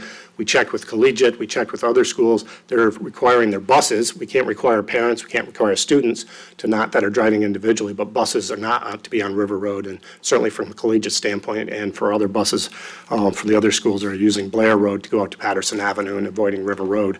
So we feel like from that standpoint, our traffic study addressed all of that. It was after COVID had ended. From a standpoint of the schools were all in session. I guess COVID still hasn't ended, but people were getting back to work, and certainly the schools were in session at that point at the time of the study as it was done. The speed limit is another factor. River Road is a major collector, has a 45-mile-an-hour speed limit. Mr. Cash addressed that per the staff report that is consistent, and that they found the speeds were consistent otherwise, but there's no VDOT information to address from that standpoint. Capacity analysis for the receiving roadway. This is obviously going to be built per county and VDOT standards. We're having public roads, so turning into our site per the concept plan, per the engineered plans and the site plan that we would provide for in the subdivision plan. And as I will show, we're talking about a very small number of vehicles that are turning in. At the end of the day, we can go over all the factors, we can agree or disagree, but the real question becomes, is it safe? And that's really, I guess, what we want to address. Certainly, your staff, the people that you rely on, that I think do a very good job, have looked at this, and as you can see, it's highlighted from the staff report that based on their analysis, the entrance, the development, and the safety and operations on River Road will not be compromised if a left turn lane waiver is approved. That becomes the real question, but we can also look at empirical evidence. As I pointed out, we've got 5 accidents in 8 years in the immediate vicinity, 19 in 8 years over a 1.7-mile radius or corridor. Also, you have to look at the 3 most closely situated subdivisions. I don't think there's any greater evidence of, is this safe, other than looking at the fact that the 3 closest subdivisions to us don't have turn lanes. We've got proposed 14 lots. We've got 110 home, 67 home, and a 23 home subdivision that's been there since 2004 with no left turn lanes, and there's been 5 accidents over 8 years in the entirety, and that includes 1 rear end accident from that standpoint. So these are, you can see from this standpoint to provide you a perspective of where we are, but you can see Rivergate to the left, Lockhart Green as proposed, Wickham Glen to the right, and then Randolph Square to the bottom right, where those are. And then our traffic analysis took a look at, and you can see from the standpoint the numbers that we're talking about. In the AM, the left turn movement is 22 at Blair Road, we're talking at Lockhart Green is 2 for ours, and Wickham Glen is also 2. Been happening since 2004, being a safe traffic movement in Wickham Glen. The same with the PM left entering. You can see the 12 left turns in the PM peak at Blair Road, but also 4 in our situation and 5 at Wickham Glen. I would also propose to you that if we stand by the ordinance and you say, hey, you know, what's the difference with 9 lots that you're going to provide? If that's one of our choices, if this gets denied, we would have to go and try to determine if 9 lots would work. We have to do a cost-benefit analysis to see if it would work. We're talking about a change of 1 car in the AM and 1 car in the PM versus what we're proposing with the 12 lots. I would contend to you that that's really not a big difference from a standpoint of traffic safety and an impact on the surrounding road network. And then finally, the question of safety. I realize VDOT warrants are not a determination in the county government, in the county ordinance. It's a pretty simple determination and bright line. Either you're 9 or less lots or you're 10 or more. And if you're 10 or more, you're building a left turn lane or asking for a waiver. VDOT goes a little bit farther than that when they look at in the determinations. And you can see what we've got in both the PM and the AM. We are quite a ways away from providing the necessary warrants in order to meet the VDOT standards for what they would consider. And in the staff report itself, they've also known, but in talking with our engineer, he agreed with this statement that this is the development industry standard for turn lanes at unsignalized intersections. I think it's really also that based on the best available data, the traffic volumes do not warrant a left turn lane according to staff, but certainly according to VDOT. I'd also point out that based on our calculations that we would have to have a 40% increase in traffic on River Road. So ultimately what we're talking about is when you look at a left turn lane requirement, it's how many cars are turning in, but how many cars are also opposing you. And so you have to look at the overall traffic. They look at the background traffic, the increase in traffic, the anticipated increase in traffic, and there'd have to be a 40% increase in the number of cars on River Road in order to qualify for a left turn lane. And you can see on that second bullet point, right now there are 382 opposing vehicles generally. That would have to be increased to over 535 in order to qualify for the VDOT warrant at that point. You can see in the upper chart that I've got there that also that at the level of service, which is a common term that we use in traffic studies, we're at a level of service A and B in the AM and PM, depending on which way you're headed from a standpoint of the left turn movement at that intersection at our subdivision. And that's consistent with Wickham Glen and Rivergate as well. And then finally, I'd like to, I guess, remind that there's a concern that was raised about, well, gee, aren't you just saving $500,000 to $800,000? And isn't that just going into the pocket? The reality is that goes into the price of the lot, and that's where it really would go. But the actual reaction is that we are addressing the traffic impacts by paying the cash proffer per the county policy, per state law. We're dedicating those to the center line of River Road to make sure that the 35 feet to the center line, and we've committed to that proffer and continuing to commit to that. We are constructing a right turn lane, even though it doesn't meet VDOT warrants, because we can fit it in and we're making room, able to make room for that. We're still constructing that right turn lane in order to provide for that situation. So with that, I guess we would continue to ask that you approve this request for a waiver. This is obviously a nominal difference, as I pointed out, what would otherwise be permitted. We're talking about a car in the morning, rush hour, peak hour, and a car in the evening, peak hour. We also believe this is a safe situation, given staff's analysis, given the standards set forth in the ordinance, given the empirical data to show that it is a safe, given the fact that it's already been, does not meet VDOT warrants, and probably most telling by the actual traffic movement at Wickham Glen, Rivergate, and Randolph Square, none of which would have a left turn lane, and none of which have a safety issue turning left into their subdivisions. With that, I would be happy to answer any questions and ask that you approve this request. Thank you, Mr. Conlon. Any questions at this time?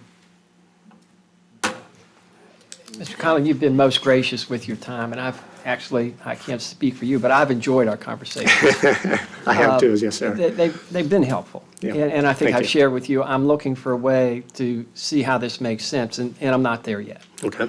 And I am coming back to the whole process that if you could build the turn lane, you'd build it. Absolutely.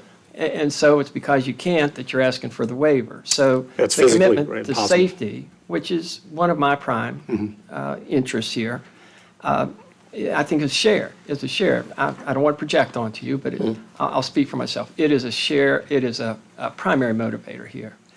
The other is. You mean the safety? I Yes, just want sir. to clarify. I may have misspoken. Thank you. Yeah. No, I just didn't, I wasn't sure what you were talking about from a safety standpoint. Sometimes I'm not sure. Yes, sir.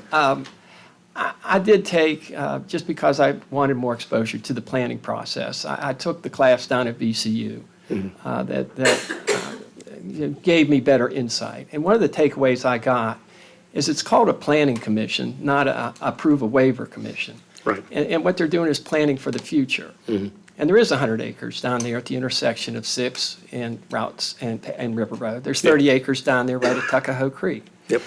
Traffic is not going to diminish on River Road. It's going to increase. Now, how quickly it increases and how quickly we get to your 583 number, I can't say. But I would submit that in the future, we will get there. And so when is the right time to make decisions that address safety? When you need them, so we can go to VDOT and say, VDOT, will you please help us? We need money to improve safety. And my experience has been that is a long conversation. VDOT is strapped for money. And so is this the time to make a decision for the future, not just today? My inclination is to say yes. But I also understand it has a cost to it. Now, I'm an optimist, and I think that we'll get to a solution here. You've already shared one, and that would be 9 lots. Sure. I don't know what's viable there. I've never been in the construction industry. But this doesn't kill, if you don't get the waiver, this does not kill the project. It just creates. We're assuming, but again, I'm going to be honest with you, just like I couldn't answer the question before about when we went through the zoning. Can you assure us that this won't fit into the existing right-of-way? I can't tell you that it won't kill. I mean, land was purchased based on the zoning, which was approved at 14 lots. By the way, the county doesn't, and I don't mean this facetiously, and I hope you take it the right way, the county doesn't have any problem accepting a cash proffer for the future, and you will be accepting that, right, from the payments that are made for the use of road improvements to address the impacts that we have. So as we're looking at what the future stands for, all this development is going to have to pay for cash proffers, as we assume they will. Obviously, each case stands on its own. We certainly will from that standpoint, and that's where we're supposed to be addressing our impacts. Well, and again, I didn't mean to get a soliloquy here, but I guess really my question was, if this waiver is not approved, there's still a viable, there are options out there to develop the property. It just might not be as currently presented. Certainly, we could wait until the property next door becomes available. The county could use eminent domain, Don't say those words, please. Well, those are options. We want to address all options. That's certainly the That's option. fair. But that's not an option that the county's willing to do, and I understand that, nor are most localities. But the answer is, too, that's in the comprehensive plan, specifically for development of 1 unit per acre. That's what we have, that's what we got approved for, and it's an efficient use of the land to assure that there's one access point to serve 14 lots versus multiple access points on River Road, which would make it a more unsafe condition. That's also something. And quite frankly, this ordinance, I know there was some discussion, we were here for when the ordinance was changed to 9 lots. It is still penalizing smaller lots, it's encouraging larger number of lots, subdivisions that have more frontage, and we're discouraging these type of developments that are making an inefficient use of the land inconsistent with the comprehensive plan. Because you're encouraging me to go to 9 lots by denying this, when in fact the comprehensive plan says 14 lots. And that's what it's zoned for, so. Well, I guess I did a little bit more than ask a question, so I apologize for that. But again, I have enjoyed our conversations. Yes, sir. You've I been have as well. illuminating. I'm still working on it, and more may be revealed. I appreciate it. Thank you, sir. Any questions at this time? Okay. Thank you, Mr. Conlon. I will now open the floor for citizen comments. They should only be addressed to the topic of this hearing. And please, since we expect a number of comments for this, if you will come down to the front and be ready, and please state your name and address as well when you come to make comments.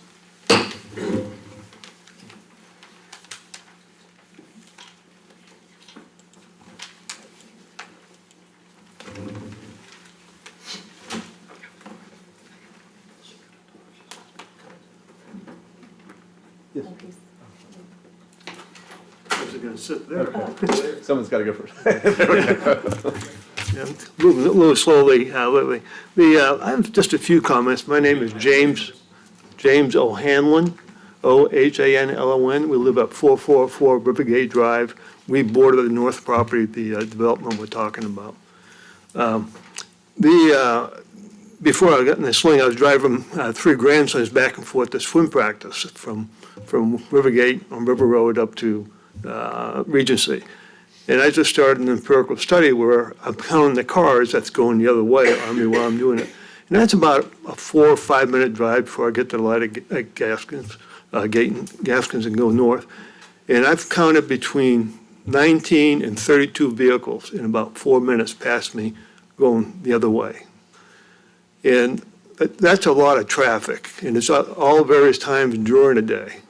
And it's in the summer when there's not a lot of school, there's no school going on. So I saw the information on the traffic studies. I just question that. My empirical study is a lot more traffic than what it seems like is being presented. And then the one other thing I just would like to point out, maybe some other members of people talk about this, is that the requirement for a left turn lane is not anything new in this planning process. Matter of fact, when they started this development planning process, it was down to 3 or 4 lots, or a small number, and then recently was increased to 10 lots. And now they have 14 lots, so they want an excuse for that, an exclusion for that. I question the planning in their process. They knew all along they were going to have a left turn lane. Why didn't they include that in their planning process, their land, and in their layoff? And I think they do have land to make that left turn lane. They have to just give up a little bit of a front lane, front property that they have. So, Thank you, Mr. Allen. thank you. Hi, I'm April Garnett. I live in Rivergate, and I was just taking notes on my phone while everyone was. 511 Rivergate Drive. Apologies. And I'm going to have to take my glasses off because they're not my readers. Okay, so I did have a question.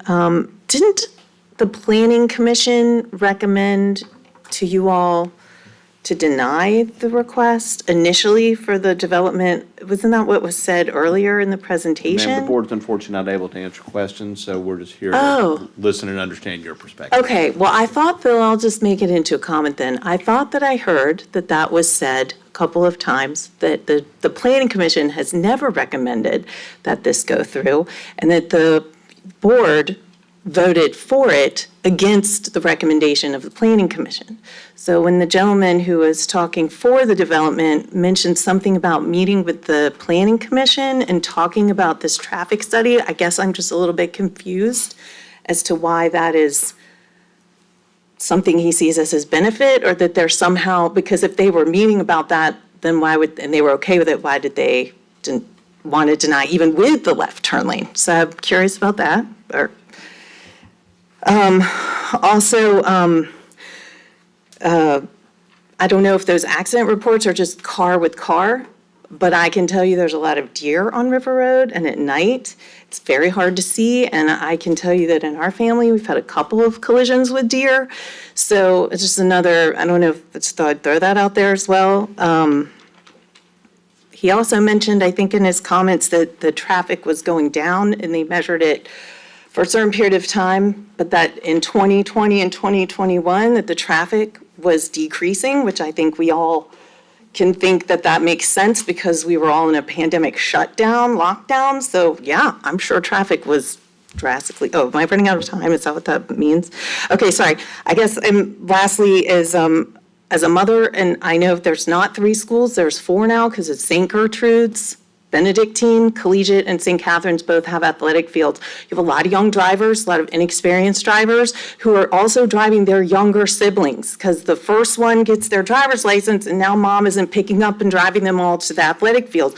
And I can tell you that even though the buses are using Patterson, the private school buses, the public school buses will not be. And the carpoolers and the kids will absolutely be using the River Road. So please, like, take safety first, and that's, I guess that's it. Thank you for your comments. Thank you. additional citizen comment?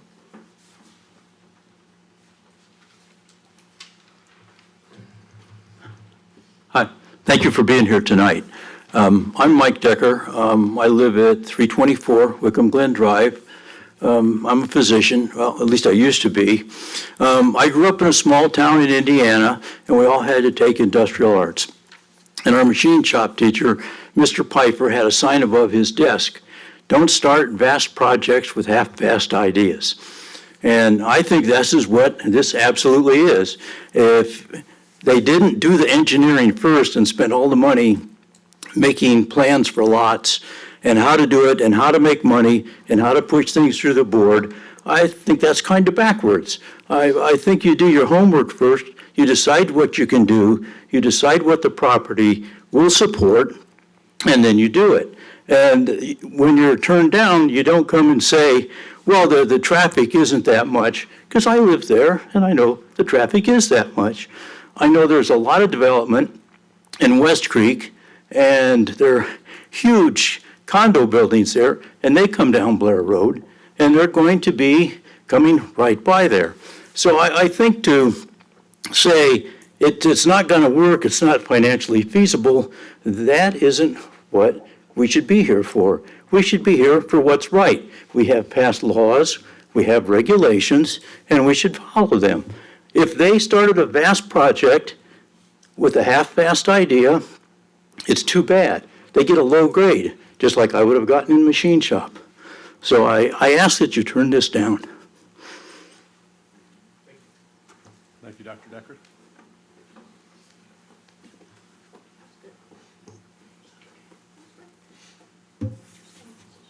My name is Kirk Spitzer.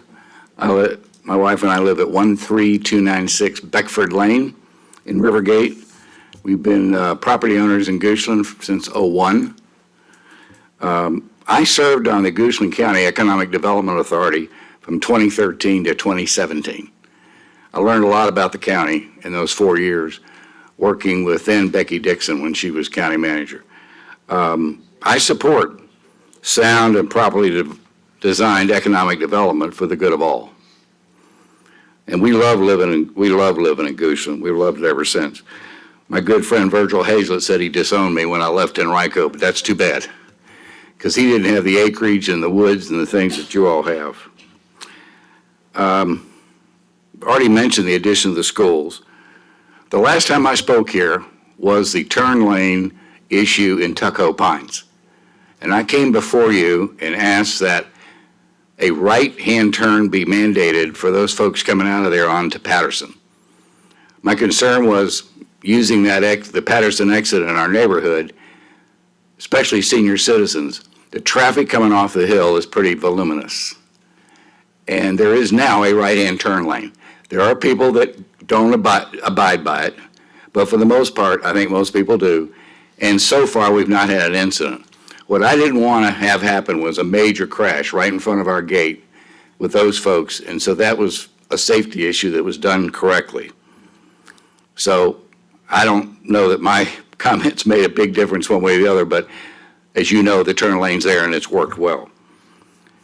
I do not support granting this waiver. I think the safety issue to plan for the future is big. And as I sat here and listened to the discussion, the distance between the entrance to Wickham Glen and Rivergate is very short.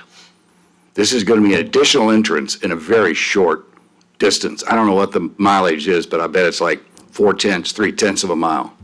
Everything we can do to improve and make that for the future, I recommend it. So I would just ask that you don't approve this waiver.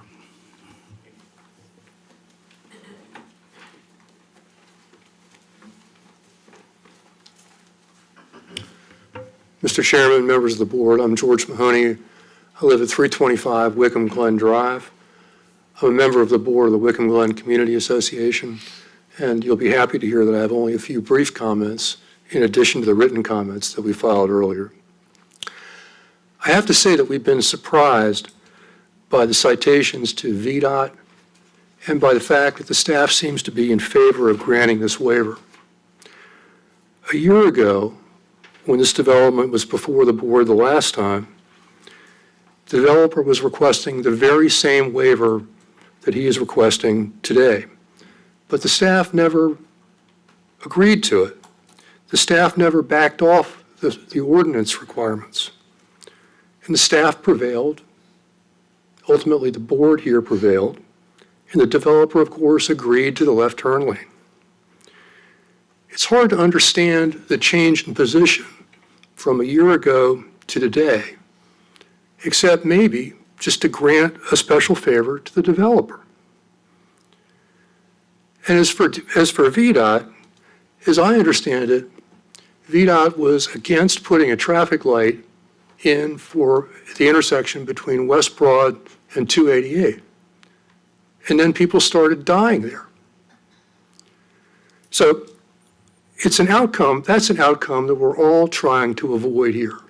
And I think it's important that we think about that and the longer-term aspects for River Road. I was a little surprised to hear Mr. Conlon talk about, I think he said 2017 traffic counts that were higher than the 2022 traffic counts in his study. That just makes no sense, except for the fact that his traffic study, as we've noted, was made during COVID. So when the county has passed its own safety rules, ones that are more stringent than what the VDOT baseline is for the state, that sends a message to the citizens of the county. And so the county should stick to its standards unless there's something larger to be gained. And there's nothing larger to be gained here. So there should be a preference for safety, especially when teenage drivers are involved. And there also should be a preference for aligning this board and the Planning Commission. The Planning Commission had it right when it considered this issue on June 20, and we ask that the board send the right messages with its decision tonight and that you vote against the waiver. Thank you. Thank you, Mr. Mahoney.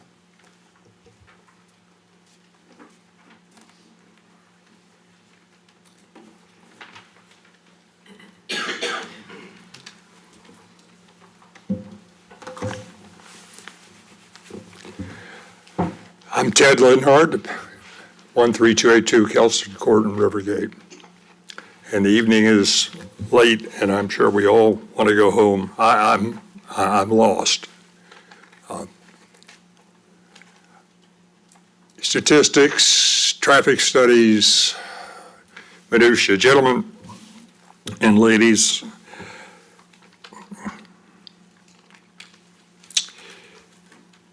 let's go back to the beginning.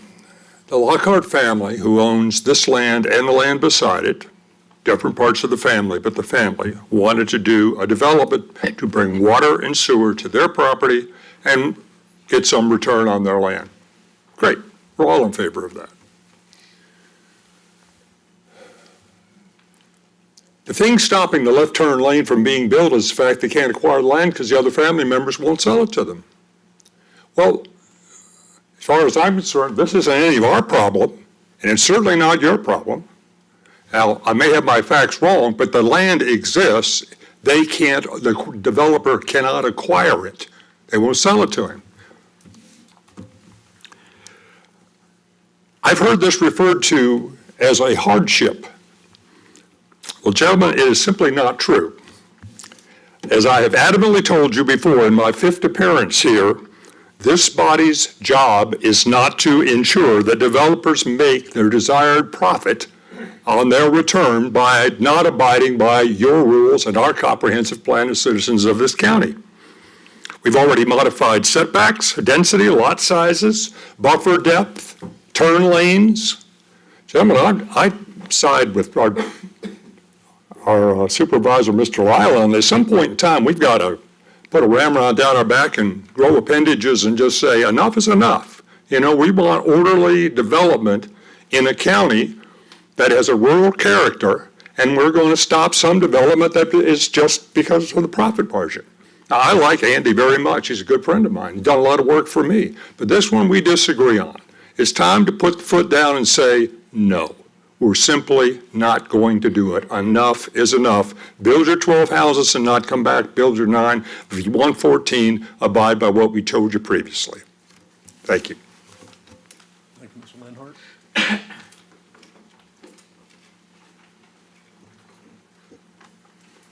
Good evening. I'm Mark Monahan, 307 Wickham Glen Drive, and president of the Wickham Glen Community Association.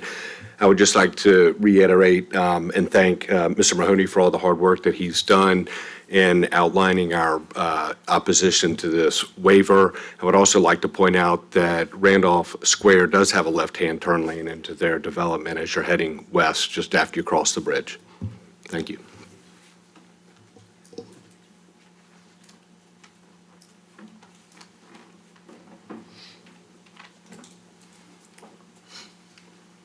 Good evening. Jeannie Rivers, 13290 Kenwick Court.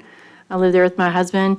I'm the president of the Rivergate Community Association, and I just want to share, I'll be brief because I've sent you a letter, and I know many of our residents have, and you've heard it all tonight. I'm not going to say anything new or different, except that our neighborhood is very concerned about the safety issue there. The traffic on River Road today is very different than what it was in 2017 and 2018 and even 2022. Now that more people are going back to work, all the schools, the new developments, and the traffic is only going to get worse. We know that. That's what happens. We develop, we build more houses, we build more schools, whatever. All of that continues to grow, and you're not going to be able to, Mr. Lyle's correct, you're not going to be able to go back and put it in later when you realize now you've got a problem. So Rivergate fully supports denying this waiver. Thank you. Thank you, Mr. Rivers. Any additional citizen comments? Okay. Seeing none, I will close the public hearing. Is there someone? I do not believe they are. Okay. Seeing none, I will close the public hearing. Does the applicant or his representative wish to respond to anything brought up? Mr. Conlon? I took some notes on the comments that were made. I'll be happy to go through them in, I guess, reverse order from what we've seen. Mr. Lenhart had mentioned that we've modified turn lanes, buffers, lot sizes, and a number of other things. We're actually meeting all ordinance requirements. I'm not sure what the modifications are. The only ask that we're making contrary but consistent with the ordinance is the left turn waiver that we provided for. I would point out, and I guess in a little bit in response to you, Mr. Lyle, as well, but the comment has been made about financial and there's other alternatives. When you look at the waiver standards, that's not one of the standards that they look at. And I know that all goes towards safety, but it's not like, is there other alternatives that could have been listed and it's not listed? Is the developer going to make more money? It's not a question of whether they're going to make money, and that's a determination that is not a factor, but that's not really what's at play here either from that standpoint. I would point out, and I guess it was a little bit my fault with respect to the VDOT annual average daily trips. My only point was in 2005 and 2007, that's when they were averaging 4,600 trips a day. And then from 2015 up through 2021, they were somewhere between 4,000 and 4,300 trips. So it actually was larger in 2005, well before COVID, and then it increased in the middle. And that, my only point was that the trips that we were able to measure in our traffic study are consistent with VDOT's annual average daily trips. They're consistent, those numbers are, so it's not like they're light. And I know for folks that, whenever they live in an area, I realize that it's always busy, the traffic. There's always too much traffic, no matter where you live from that standpoint. And I recognize that, but we do have to go on the data that the county has and what they have otherwise from the question of the traffic study. And it's not just land from the standpoint of another family member. It is adjacent land that we have to get, and we just don't have the ability to get that. And the reality of it is when we come forward for zoning, we're asking for a use. We're not engineering, we're not doing, and it's hundreds of thousands of dollars to truly engineer a site of this size, well in excess of $200,000. That doesn't make any sense until you get the zoning to do that. And that was something that we had to do, and we were asked, and we were honest, and now it's being held against us. From that standpoint, it's just unreasonable, I think, from this standpoint, in any zoning case to ask the developer to engineer the entire site to make sure that they can answer that question. But that's why we have the process in order to come back from that standpoint. I mentioned, and there was a question about the planning commission versus, and the traffic study. If I misspoke, I meant to say planning staff. We've been working with planning staff and VDOT on the traffic study, not planning commission. I do recognize that there are schools in the area. My wife teaches at St. Gertrude's, comes down Blair Road every day and turns on there. We're familiar with that. And that there are young drivers. But there have been young drivers, and I think the greatest example of the safety, which is really what those factors come to, is the fact that Wickham Glen, and I did misspeak about Randolph Square. I think we were talking about Lower Tuckahoe is what I should have said. But that there are no left turn lane going into Wickham Glen, and it's been operating in a safe manner since 2004. And I realize that it wasn't required at the time when they built it, but it's still operating safely because of the sight distance that's available, both east and west, from a quarter to almost a half a mile. I believe I covered all of the comments that were made. Maybe I missed a couple, but I tried to cover them all in a kind of a summary form for some of the repetitive ones. So with that, I'll be happy to answer any other questions that you have at this time. Thank you, Mr. Conlon. Thank you. Do we, at this point, do we have a motion from the dais? Mr. Chairman, I move. Mr. Chairman, this is a District 5. This is, you're going to, okay, you do that. All right, I'm going to address Mr. Winfrey's motion. Mr. Winfrey, you may proceed. Oh, okay. I move that the board approve proper amendment RZ 2024-0006 as presented. Okay, we have a motion. Do we have a second? Second. Okay, now move to discussion. Yeah, Mr. Mr. Chairman. I appreciate the collegiality of this board, and I am never going to put a single vote above what I consider the teamwork here. But I maybe need to apologize to the board because I got on my soapbox a little bit, and I didn't mean, well, I did mean to do that because those are points I wanted to make. But it is safety for me. You know, the state does not require that we have resource officers in our schools, but we do it because we think that's the better way to go. I am looking towards the future. I probably won't be here in 30 years, but traffic will be, and those roads will be there, and I think that decisions we make today will have an impact. So I would have preferred to have made a motion to deny it, but now that we have a motion to approve, I'm going to speak against it because I do not think it's in the long-term best interest of the county. I think it does diminish the safety. In earlier conversations with staff, they have said turning lanes always improve safety and always improve traffic flow. So I want to set a standard that we are consistent in believing that turn lanes are a good thing, that there are instances where waivers are warranted. I am of the opinion this is not one of them, and I will be voting accordingly. So thank you for the opportunity to speak, Mr. Chair. Thank you, Mr. Lau. Other discussion? Chairman, No, he pointed to you. So. And listen, safety is important to me too. And this has been a process, and I've paid attention to it even before I was on the board. And one of the things I didn't realize is I was going to have experience as a highway engineer for being on this board, and I admit I do not. But I have studied this. A couple of things.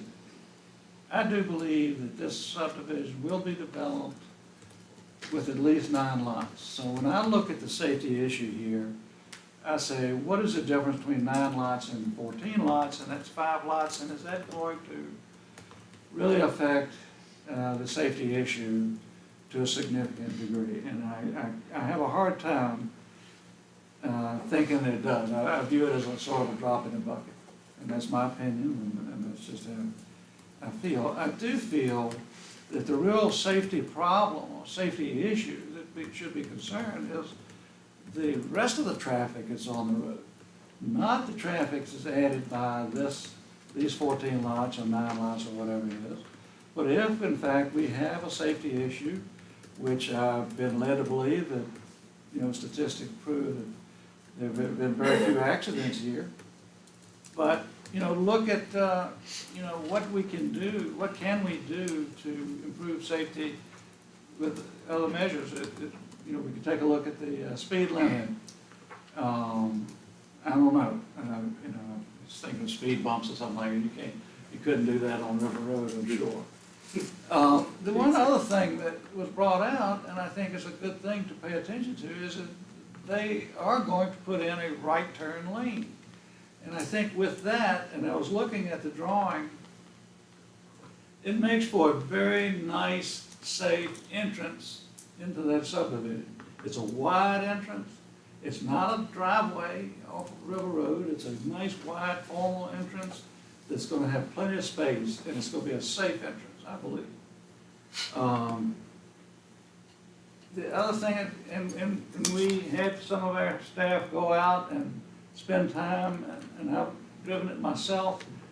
It's probably one of the safest stretches as far as sight distance on River Road. I mean, it's just straight. The other thing that I'm thinking about, and this was early on, and I'm not as clear about what survived, but there were proffers that were given with the 14 lots that I think may be in jeopardy of disappearing if we go to 9 lots. For instance, a 100-foot setback from River Road, other buffers and setbacks and so forth. And I remember at the time, and I wasn't on the board then when the board approved this, and they were talking about, I think it was 14 lots at the time, and I said, well, by right they could do 12 lots, and they were going for 14 with proffers. I said, it's a better deal with 14 lots with proffers than it was with 12 by right without all those proffers. And that's how, and I keep going back, so I say this has been a process. And, you know, I come down to, I think the safety issue is not that significant with 12 more lots or 14 more lots on River Road, and with an incremental of 5 over what I think is ultimate would be, be the fact if we deny this waiver. So that's why I made the motion. Thank you, Mr. Winfrey. We'll just go down. Oh, Mr. Fennell? Okay. Mr. Christie? From the comments I received, I feel like we're asking this developer to fix all of Route 6's problems for, a 6-home threshold. And that, I feel like that sets a dangerous precedent of, tyrannical tactics to drive government will. I was originally against this, but I feel like the developer has exhausted a lot of effort to try and make the left turn lane work. They failed, but they, as Mr. Winfrey said, they offered a lot of proffers. I don't see the impact, setting off the threshold of safety. So, yeah, that's all I've got. Thank you, Mr. Christie. Mr. Fennell? Thank you, Mr. Chair. First off, Board, I would like to say I appreciate, this is kind of a new move for us kind of going into why we're voting the way we are. And I think it's good for the citizens to hear this, so kudos to everybody.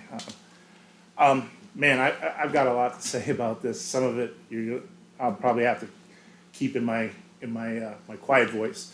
Let me talk about the Planning Commission for a minute, because that's been brought up quite a bit.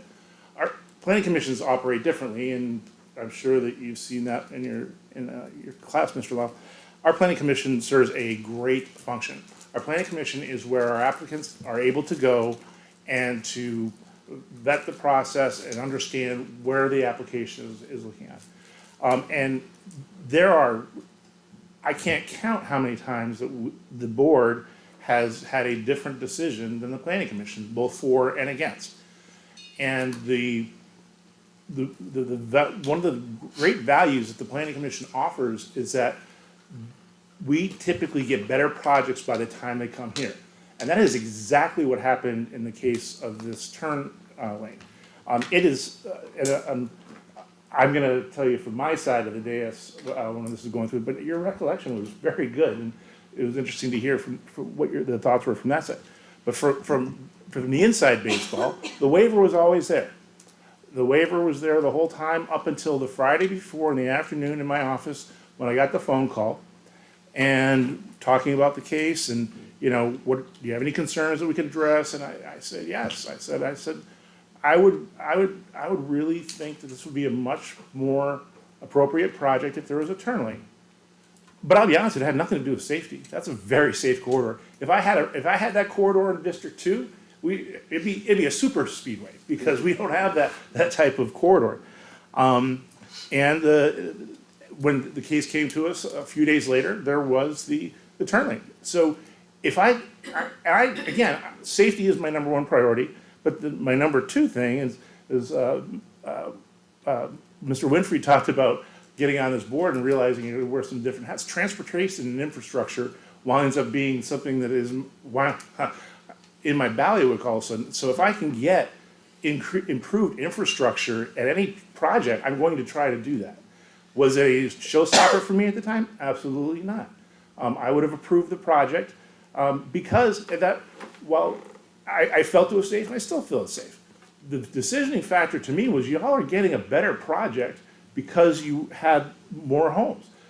We're doing more buffers than we need to. There's more open space than was needed, that was required, because and at that time, it was a 2-house difference. So the citizens of the community, y'all wanted to throw away this entire project and all the benefits for it over 2 houses.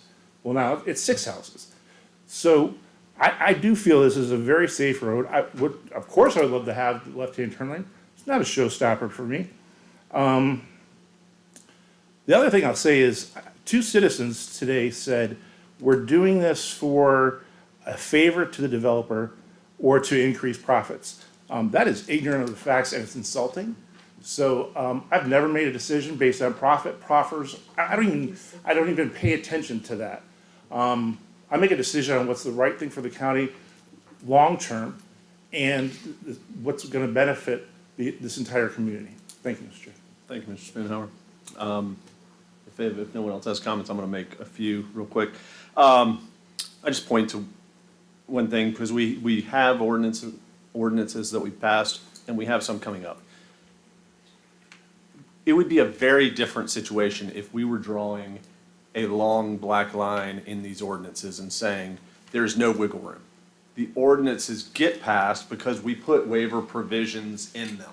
So the 10 that we recently moved up to, I never would have supported 10 if not for language that said waivers, and I will quote, in certain circumstances, if appropriate. If that language was not in there, that is critical. I have gone to the site. I have not only driven it, I have walked it. That is what I think citizens want of our supervisors. The site distance is outstanding. You'd be hard pressed to find better site distance in the area. Traffic volume is traffic volume, but it is not. It is far from anything that VDOT would consider as dangerous, and the road not being able to handle it.